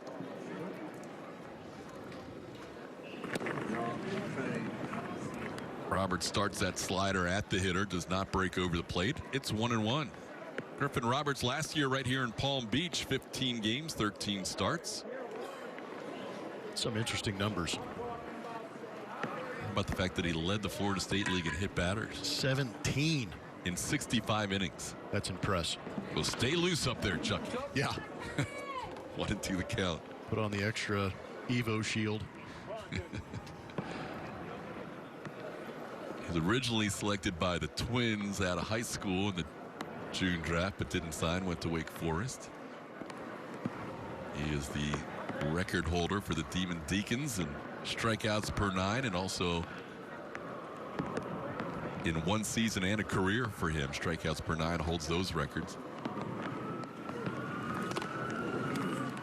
Robinson fouls one back. It's 1-2. So right around next minute or so is when the rain's supposed to hit, but we're still hanging in there in this 7-4 game in the 6th inning. Yeah, it's gotten a little bit darker. Wind is still blowing pretty good. We are a full 2 innings behind the other split squad game, which is now heading to the 8th in Port St. Lucie. It's actually 1 out into the 8th. Astros leading the Mets in that game 3-2. Hey, Chucky Robinson, a little base hit to left field. Astros will bring the tying run to the plate in the 7-4 game.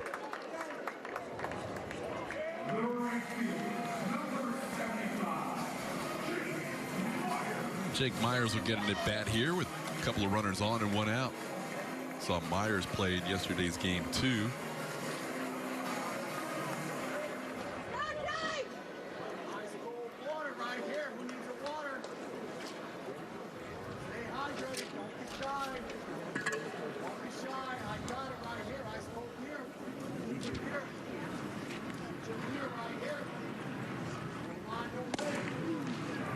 There's a strike. You know, one thing we haven't seen too much in the early spring training games that we've telecast, even though this is our second game, we haven't seen too much movement on the base paths. Haven't been opportunities for guys on base to try and steal a bag, but we also haven't seen hit and run situations, bunt situations. Looks like Dusty wants these guys to go out and just have at bats and maybe evaluate them that way. Yeah, get your swings in early in the spring, maybe a little more situational as the spring moves along towards the end.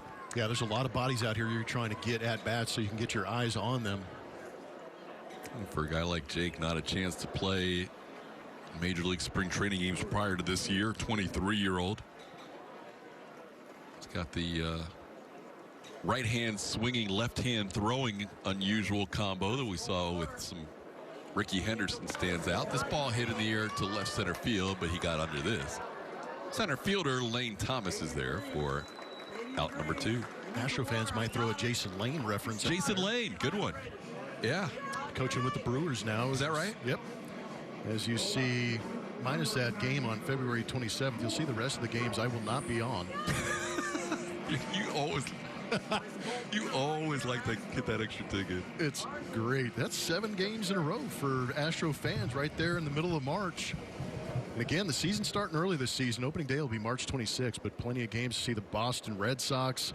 A couple more times with the Miami Marlins, Nationals. See the Braves sneak in there that last spring telecast on the 20th. If I had a telestrator, I would circle March 19th. Here's Corey Julks, University of Houston product. And why is that, TK? Julia Morales will do play-by-play on March 19th against the Washington Nationals. Yes. I'll be there. Well deserved. Look forward to that. I will be watching that game, as most of those games I will be watching. You better be watching. Yep. Maybe I'll have a watch party at the house. Unless you're at the rodeo or something. Ooh, yeah.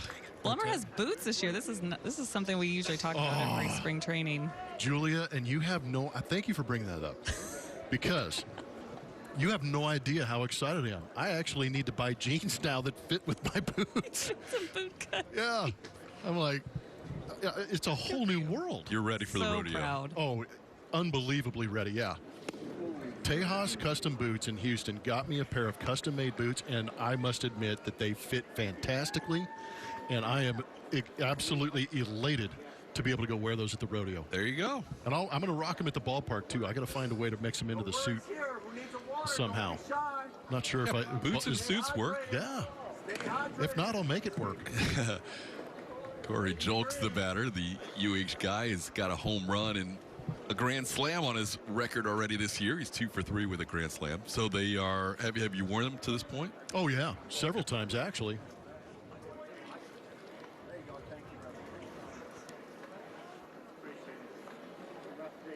Nice dark brown color, easy to match up. Probably the best part about it is that along with getting your custom cowboy boot, they're ropers. I don't know if you knew that. Okay. They're ropers, so the heel's a little bit smaller. I'm not 6'9" in these things. Nice. But I also got a belt, and the guy who made the boots got a custom belt buckle made for me. I don't have them on me, but when I do, it is quite fantastic. We'll have to check it out during the season. It's amazing. All right. Schultz strikes out to end the 6th. Still 7-4 St. Louis. Houston Astros baseball on AT&T Sportsnet is presented by Whataburger. Spring Training Baseball 2020, our second telecast of 10 this spring, our second of 3 in a row. We'll have a night game tomorrow, Astros and Nationals. Today, the St. Louis Cardinals lead the Astros 7-4 as we play into the 7th inning. Astros scored 3 runs in the 3rd. Solo run in the 5th. 3 of the 4 runs knocked in by Miles Straw on his first multi-home run game of his career at any level, including wiffle ball, we found out. Ever. And here's Brett Adcock, the new pitcher for the Astros.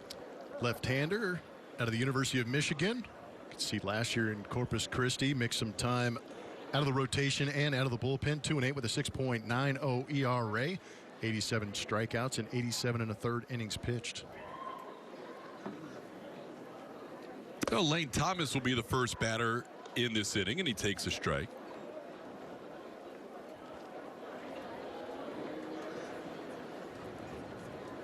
Cardinals with 6 hits, the Astros with 5 today.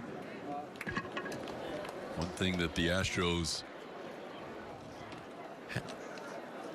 have done today is at times been a little bit wild outside of the zone, and the Cardinals for the most part have let them be wild. The Cardinals have been very patient drawing walks. On this 0-2 pitch, Lane Thomas drills one to center. De La Cruz on the run makes the play in center field for out number 1 in the 7th inning.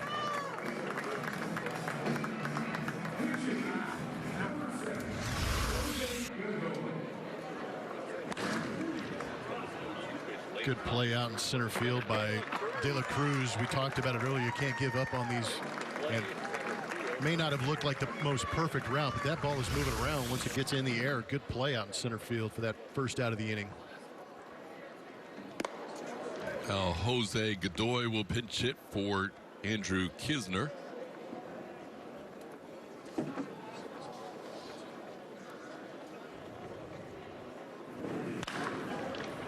Godoy sends one on the ground to second. Played there by Miguel Angel Sierra for out number 2. So far, so good coming in out of the bullpen for the lefty Brett Adcock, who last year spent time with Corpus Christi, 23 games, 19 starts.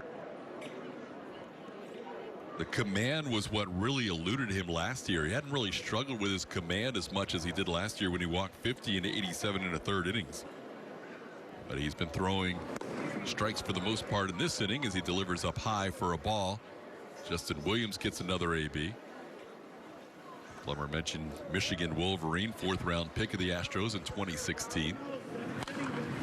And Williams down to a knee as he fouls one back.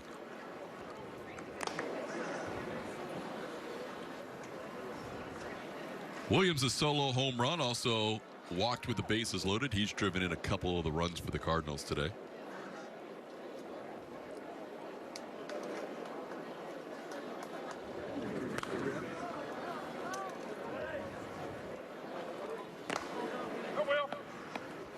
Adcock's doing a good job of forcing the Cardinals to swing the bat. He's been good in the strike zone.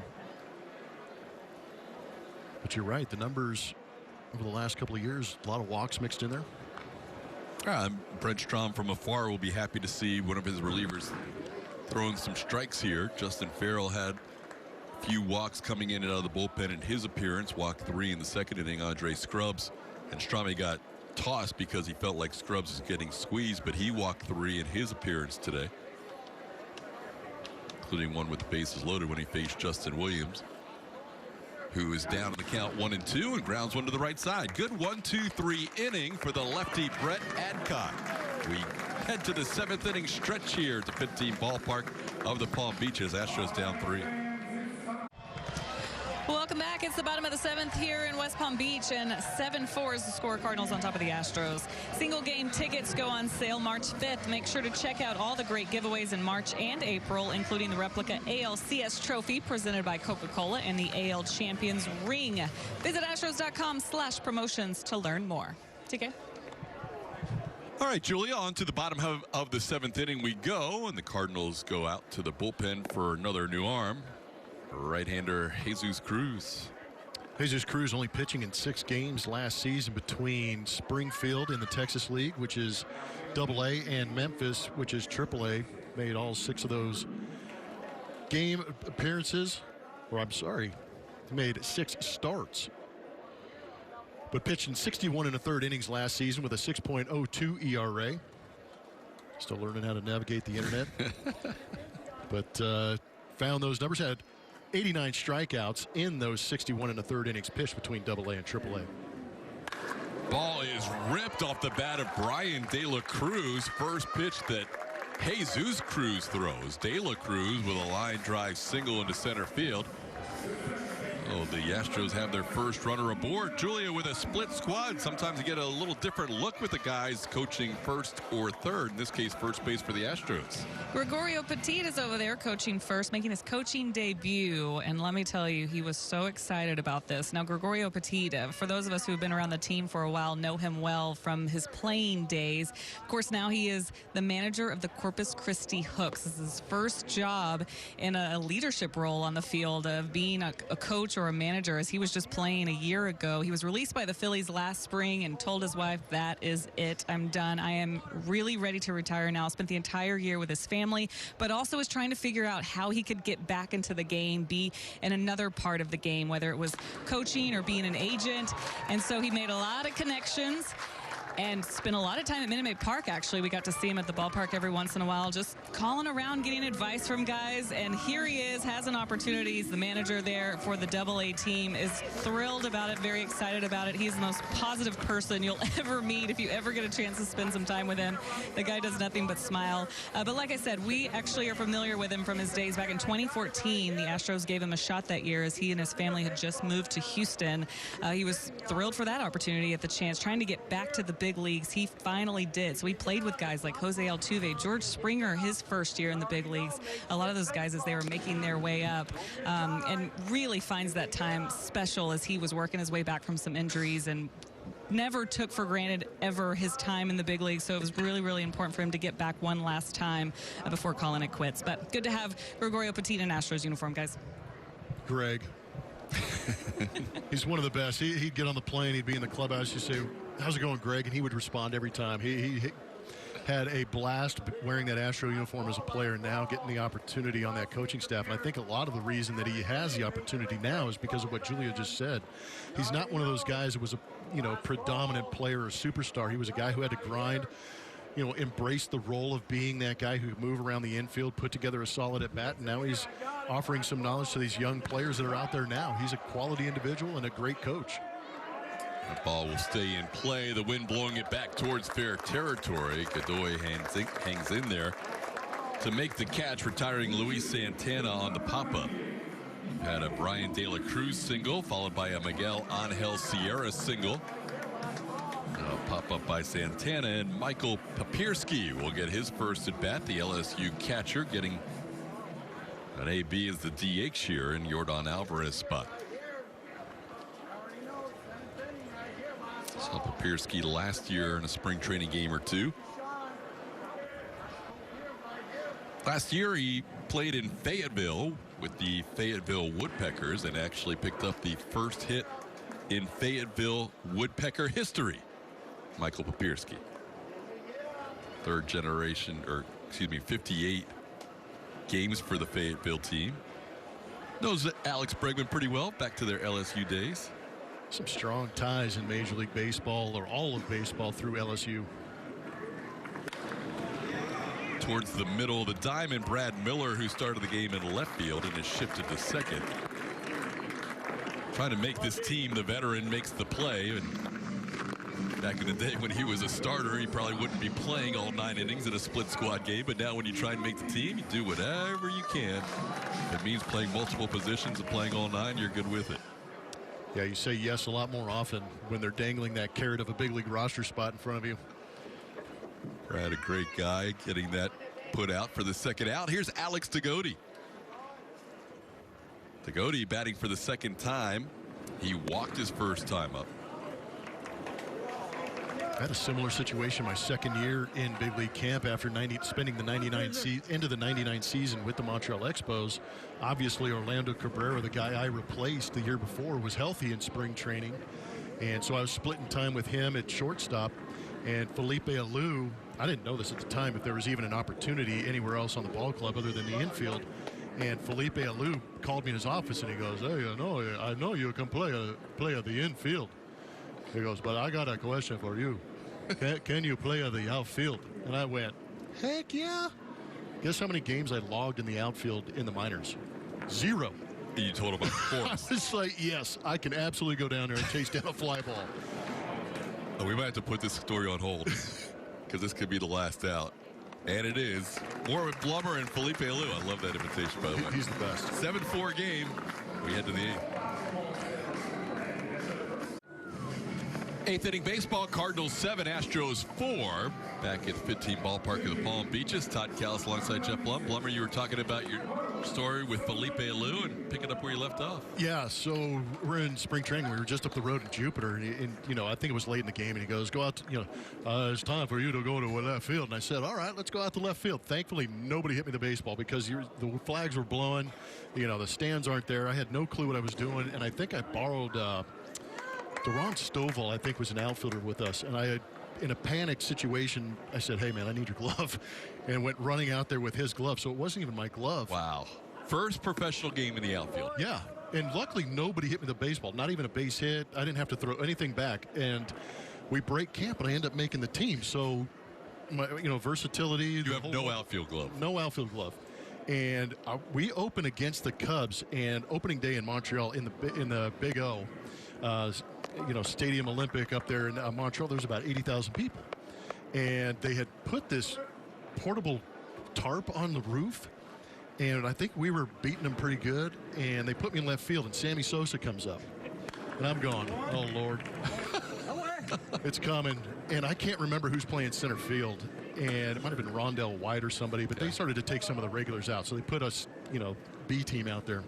He proceeds to absolutely pummel a fly ball, and I'm watching the arc of it.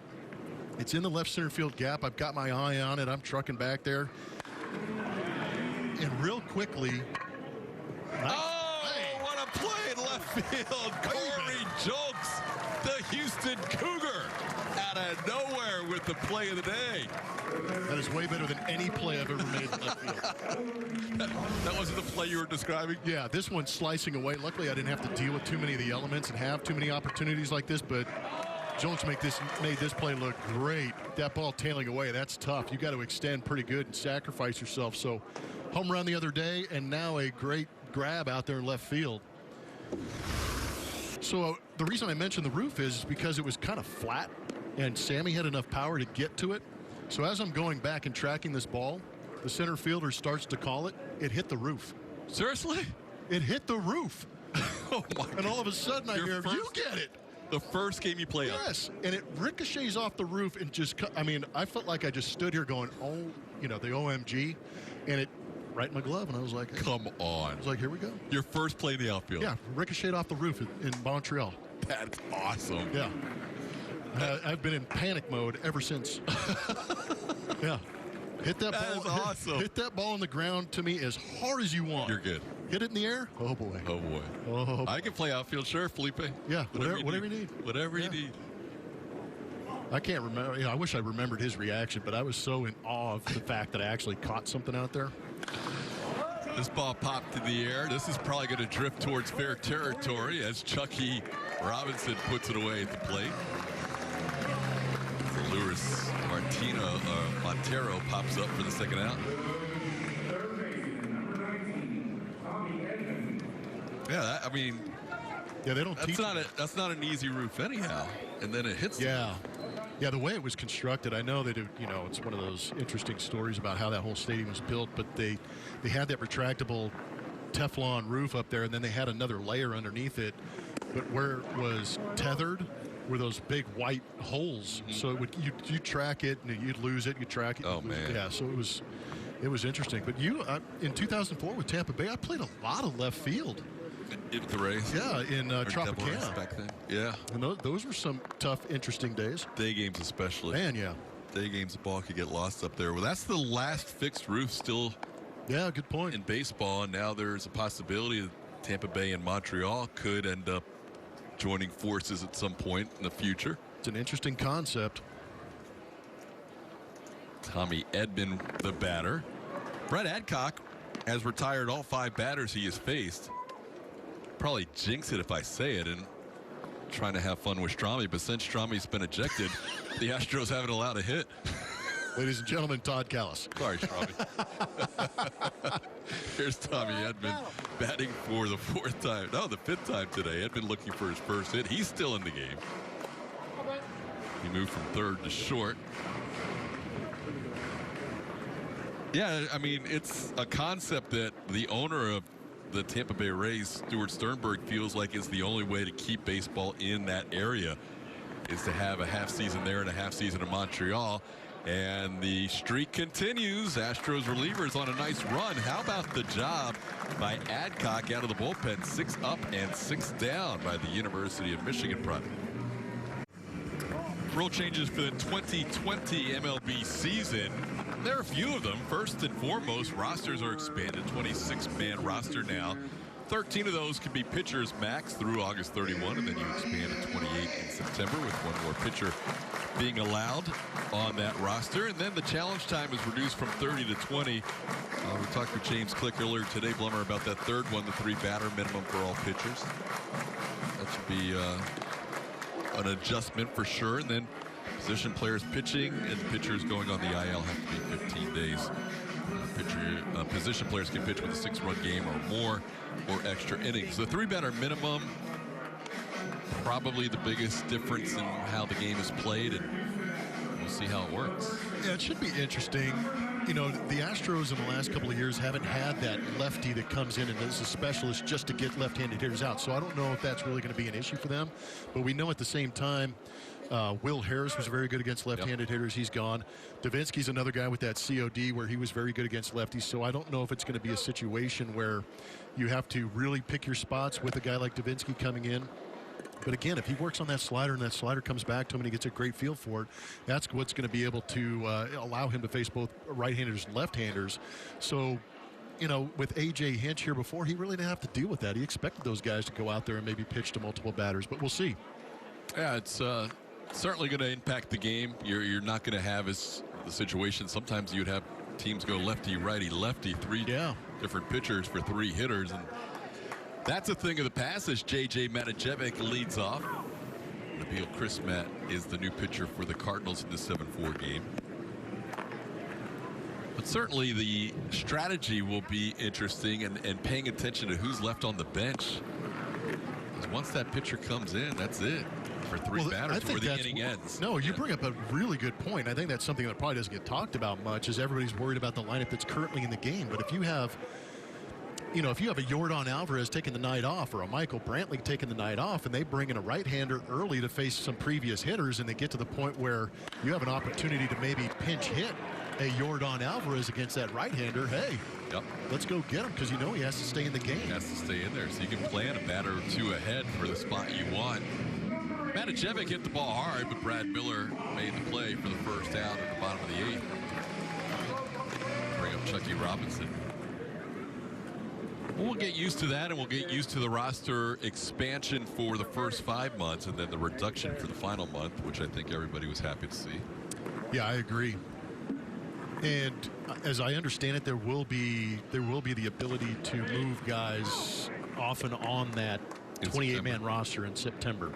Yeah, in the past you wouldn't need an IL or DL, which we used to call it, because you could expand the roster as much as you want. But now you will have IL moves in September.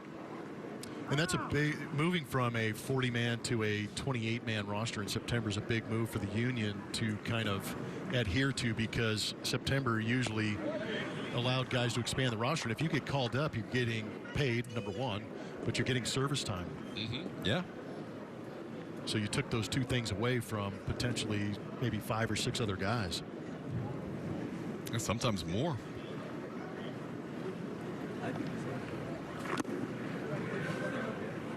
But it should limit some of those September games in Anaheim.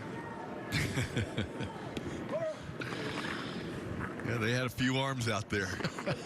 Speaking of right on right, right, left, left, right. Yeah. Batter to batter.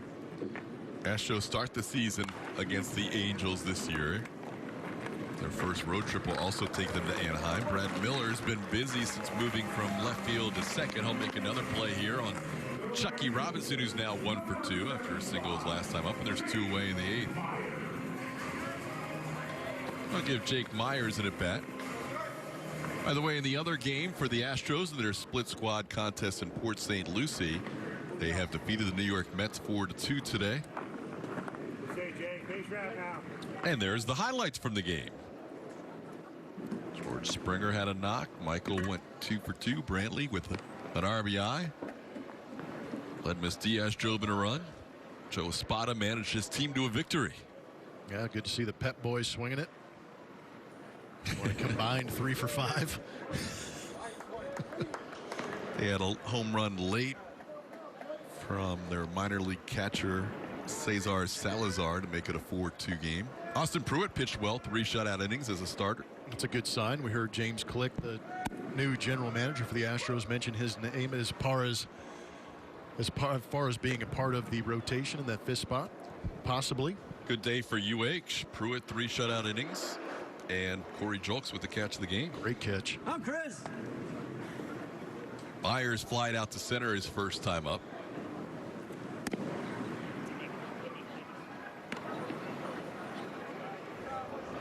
Dusty Baker elected to stay at home and send Joe Espada on the road to manage. Dusty went to Lakeland recently.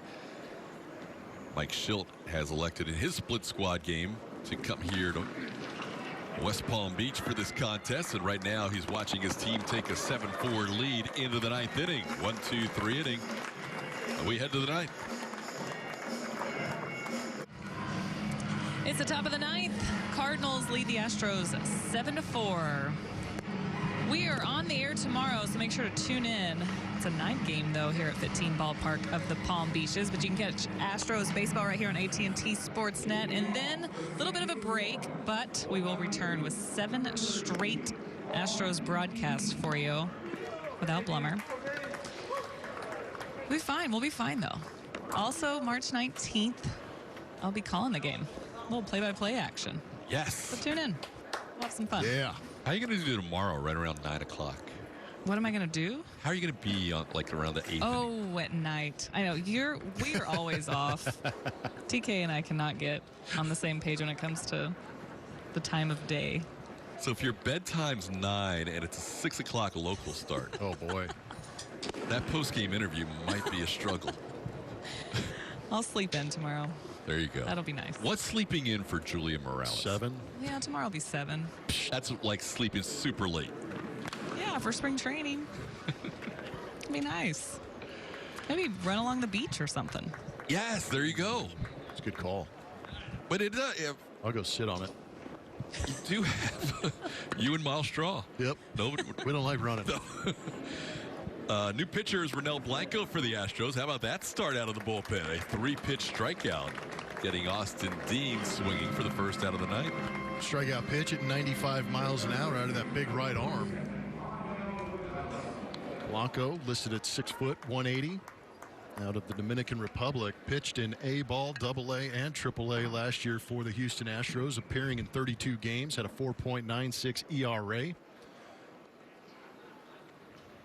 It started with Corpus, and at Corpus Christi struck out 26 and 17 in the third innings. 9 appearances. They moved him up in May the 11th to Round Rock. Didn't have as much success at the AAA level. He's 26 years old, out of Santiago in the Dominican, 5th year in the Astros minor league system coming up.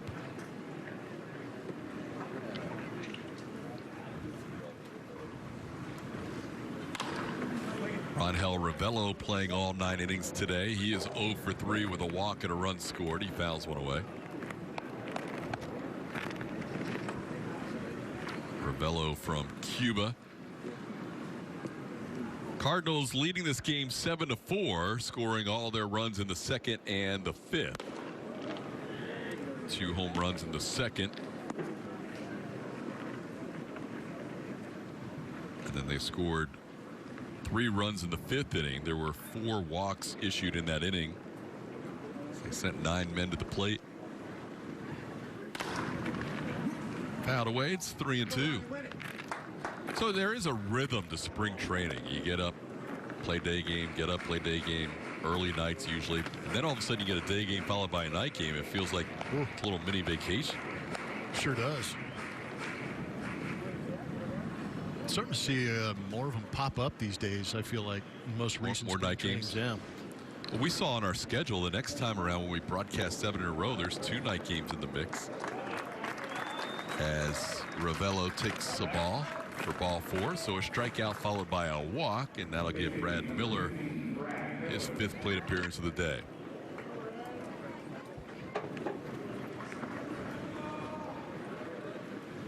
Rematch of the World Series tomorrow. Max Scherzer will be on the mound for the 2nd time this spring against the Astros. He pitched 2 innings in the opener against Houston, and then that game was canceled due to rain. Miller drives one to right field. The wind going the other way. This ball bounces off the wall over to third, and now being waved in is Ravello, and they might have a play at the plate, and they do. Ravello is out at home plate. Nicely done. The Astros cutting down a runner at home plate for out number 2 in the night. That was a pretty good throw from, I believe it was DeGote coming in. As the ball bounces off that right field wall, Myers gets it in, overthrowing the first cutoff man, but a perfectly executed double cut. Chucky Robinson getting away with the old school phantom tag at home plate. No replay in spring training. It's a good way. It's called the self-preservation tag. That was DeGote on the relay throw. So the Astros got to work on their outfield infield relay, cutting down a runner. Be Myers to DeGote to Robinson, and now Lane Thomas will bat. Cardinals going with 6 of their 9 in the lineup, all 9 innings. Edman, DeYoung, Ravello, Miller, 2 through 5, all in the game still. Lane Thomas, we just saw, or Lane Thomas at the plate now. We just saw Miller hit the ball off the wall. So those 5 guys still in the game. Justin Williams still in the game as well. This ball in the center field. De La Cruz waits for it and puts it away. We head to the bottom of the 9th. Astros down 7-4. 4 runs on the afternoon for the Houston Astros, 3 of them coming via home runs off the bat of Miles Straw. That was the first one with a runner on. He hits the money ball over the left field wall for a 2-run home run. And then he took matters into his own hand and did it a little more traditional way for Miles Straw, using those wheels to motor all the way around with the inside the park home run for Miles Straw. Big afternoon, 2 home runs. That gives him 3 on the spring. Leading in the clubhouse for the Houston Astros as far as home runs are concerned. Might have made a little money on the side with it, too. Sounds that way, huh? I can't wait to hear that story. Between Biggio and Forrest Whitley, sounds like Miles had a little contest with the boys about hitting a home run today. He definitely gave a look into the dugout after the first one. As we have a new pitcher on for the Cardinals, Brian Dubzanski takes over in the bottom of the 9th. The New Jersey native, pitching at 3 levels last season. Pitching in 46 games, striking out 66, and had a great ERA at 2.84. Cardinals trying to win their second game of the spring. They beat the Mets in their opener this spring 2-0. Genesis Cabrera, today's starter, picked up the save in that game. And now Dubzanski trying to pick up a save in this 3-run game in the 9th. Here's Corey Julks. University of Houston. It's Corey Julks, who made a great catch in left field, struck out in his lone at bat today.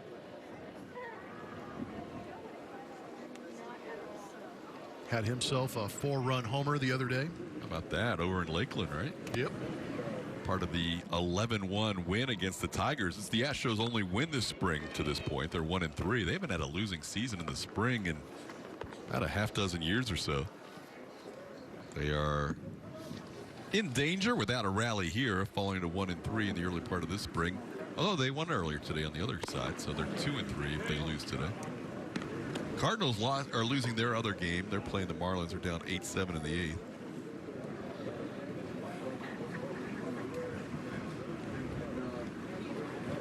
Spring training results rather irrelevant, but the Marlins trying to move to 5-0, best record in the spring for either the Cactus or Grapefruit leagues, as Julks has a 2-2 count.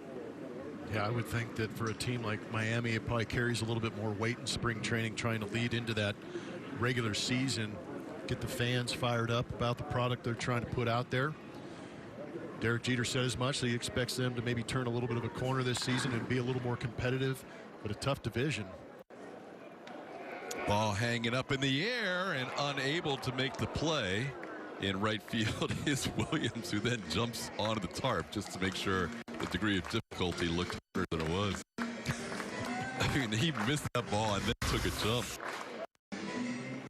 Yeah, got a little tentative, and then I'm just going to throw it up here on the tarp. Alligator arms. Oh, how did I miss that? I dove in the tarp and I couldn't quite make the play. Brad Miller's like, get up, come on. Yeah. I see.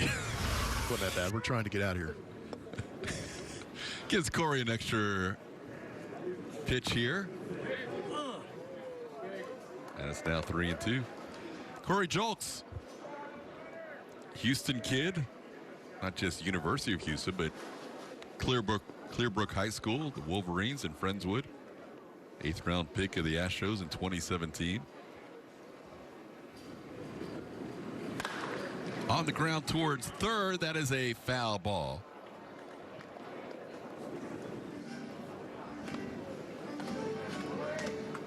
There was Montero ready to make the throw, but it was just foul. So the boys from St. Lucie will be back soon by the time this game's over. The guys that played on the road will end up getting home around the same time as the guys who had the home game. Yeah, that is true. What, about 45 minutes up the road in St. Lucie? Ball's high in the air, drifting towards left center. The wind's got a hold of it, but it won't take it deep enough. As Lane Thomas puts it away for the first out. So Corey Julks 0 for 2 today, but does end up with our best defensive play of the day. And that'll bring up Brian De La Cruz. De La Cruz, a base hit his last time up.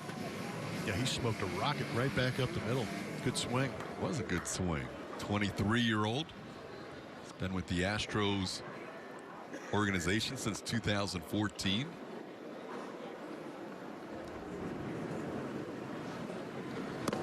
Swings a breaking ball from Dobzhansky for a strike. It's 0-1.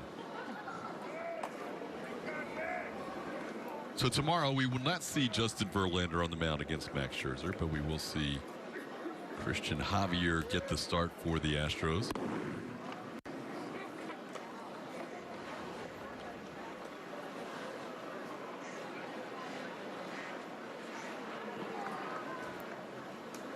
Also expect to see Cy Sneed, Cionel Perez in that game. Yukon Cornelius appearance. Yep, our buddy Yukon. Javier had a good outing. His first outing of the season, the first game. 2 innings, 3 strikeouts. Sneed's also thrown a couple of innings. Got himself a couple of strikeouts in his 2 innings. Strike on the inside corner to Brian De La Cruz. It's 2-2. You're talking about the caravans. Went on the caravan with Cy a little bit this offseason. Still loves his offseason time in Alaska, man. He is a different breed. Loves it up there. He is gets away from everything. Just he and his wife. His wife has family up in Alaska. They just spend the offseason up in the 49th state, away from everything. He's still substituting in classes. Substitute teacher. Yeah, it's incredible. Yep. I wanted to have a conversation with him in Latin, but I don't know Latin. Be a tough conversation. 2 pitches down the way.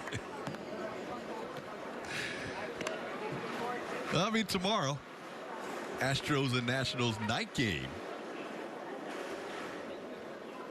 And then Blummer's on lockdown until the opening day.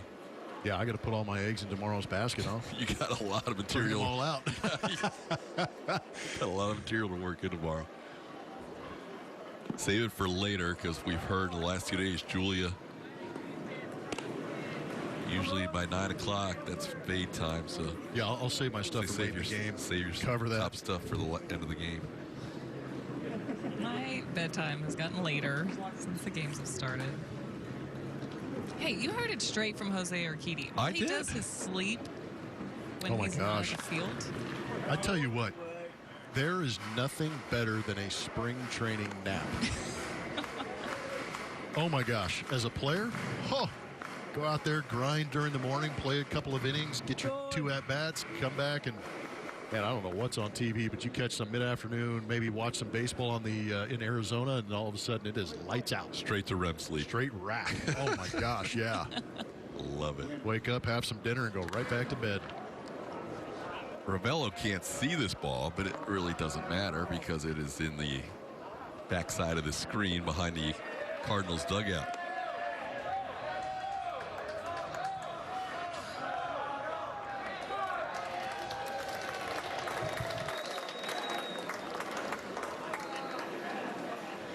Yeah, Urquidy wanted a nap. Straw just wanted to lie down. Kind of a leisurely day today. Miles did his part. Yeah, he earned it. And he knocked in 3 of the 4 runs today and hit 2 home runs. Oh, this ball's drilled. Brian De La Cruz. That is deep beyond the berm. Have yourself a day. 2 for 2 off the bench with a bomb. He just hit it onto the field he's been working out on before coming over to big league camp. My goodness.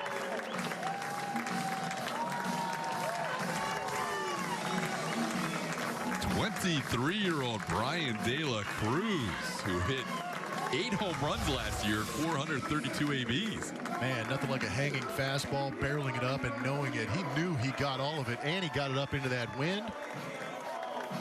Oh, bounced on the concourse back there. That is majestic. Fan almost got hit by it. Running. I don't know if he's running away from it or trying to wear it. Gotta look back for the ball. Yeah, I got to track that thing a little bit better.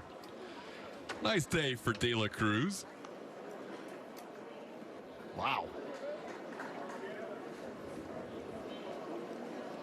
There's the young Dodgers fan with that baseball. Surprised they kept it. Here is Miguel Angel Sierra. Miguel Angel Sierra singled to right his first time up. He batted in the 7th inning. Seen him in past spring trainings out of Venezuela. 22-year-old sends this one to right. Williams has this play lined up, and Justin puts it away for out number 2 in the 9th. Astros will see the Cardinals a bunch here in the next week. They play them today, obviously. They'll have them 2 more times in the next 5 days. One thing about the Astros down here on the east coast of Florida is they don't see many American League teams at all. It's almost all National League on their schedule.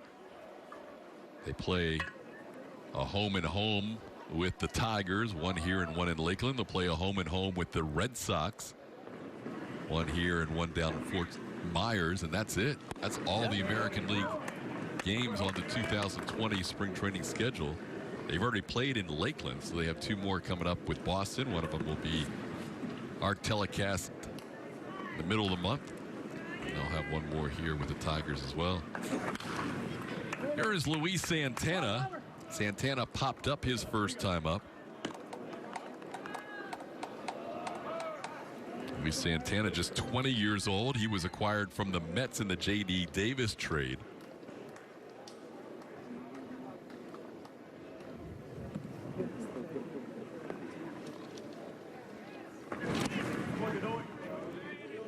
Pitch in the dirt.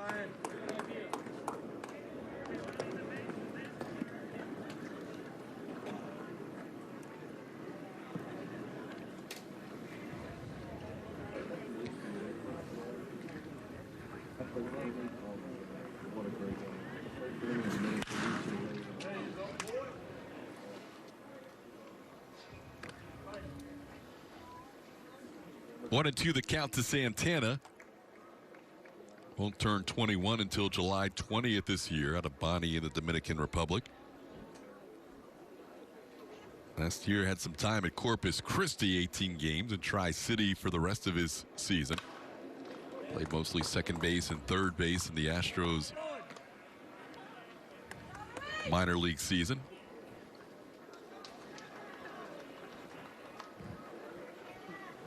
That home run by De La Cruz gives the Astros 5 runs today. Miles Straw drove in 3 of them, 2 home runs. Alex Bregman had a solo home run today, and now De La Cruz finishes off the scoring as the Astros lose by the final of 7-5. Dobzhansky picks up a strikeout to end this game. The Cardinals win it 7-5. The Astros go 1-1 on the day with their split squad losing here and winning in Port St. Lucie against the New York Mets. We will come back and put a bow on this one. Final score, Cardinals 7, Astros 5.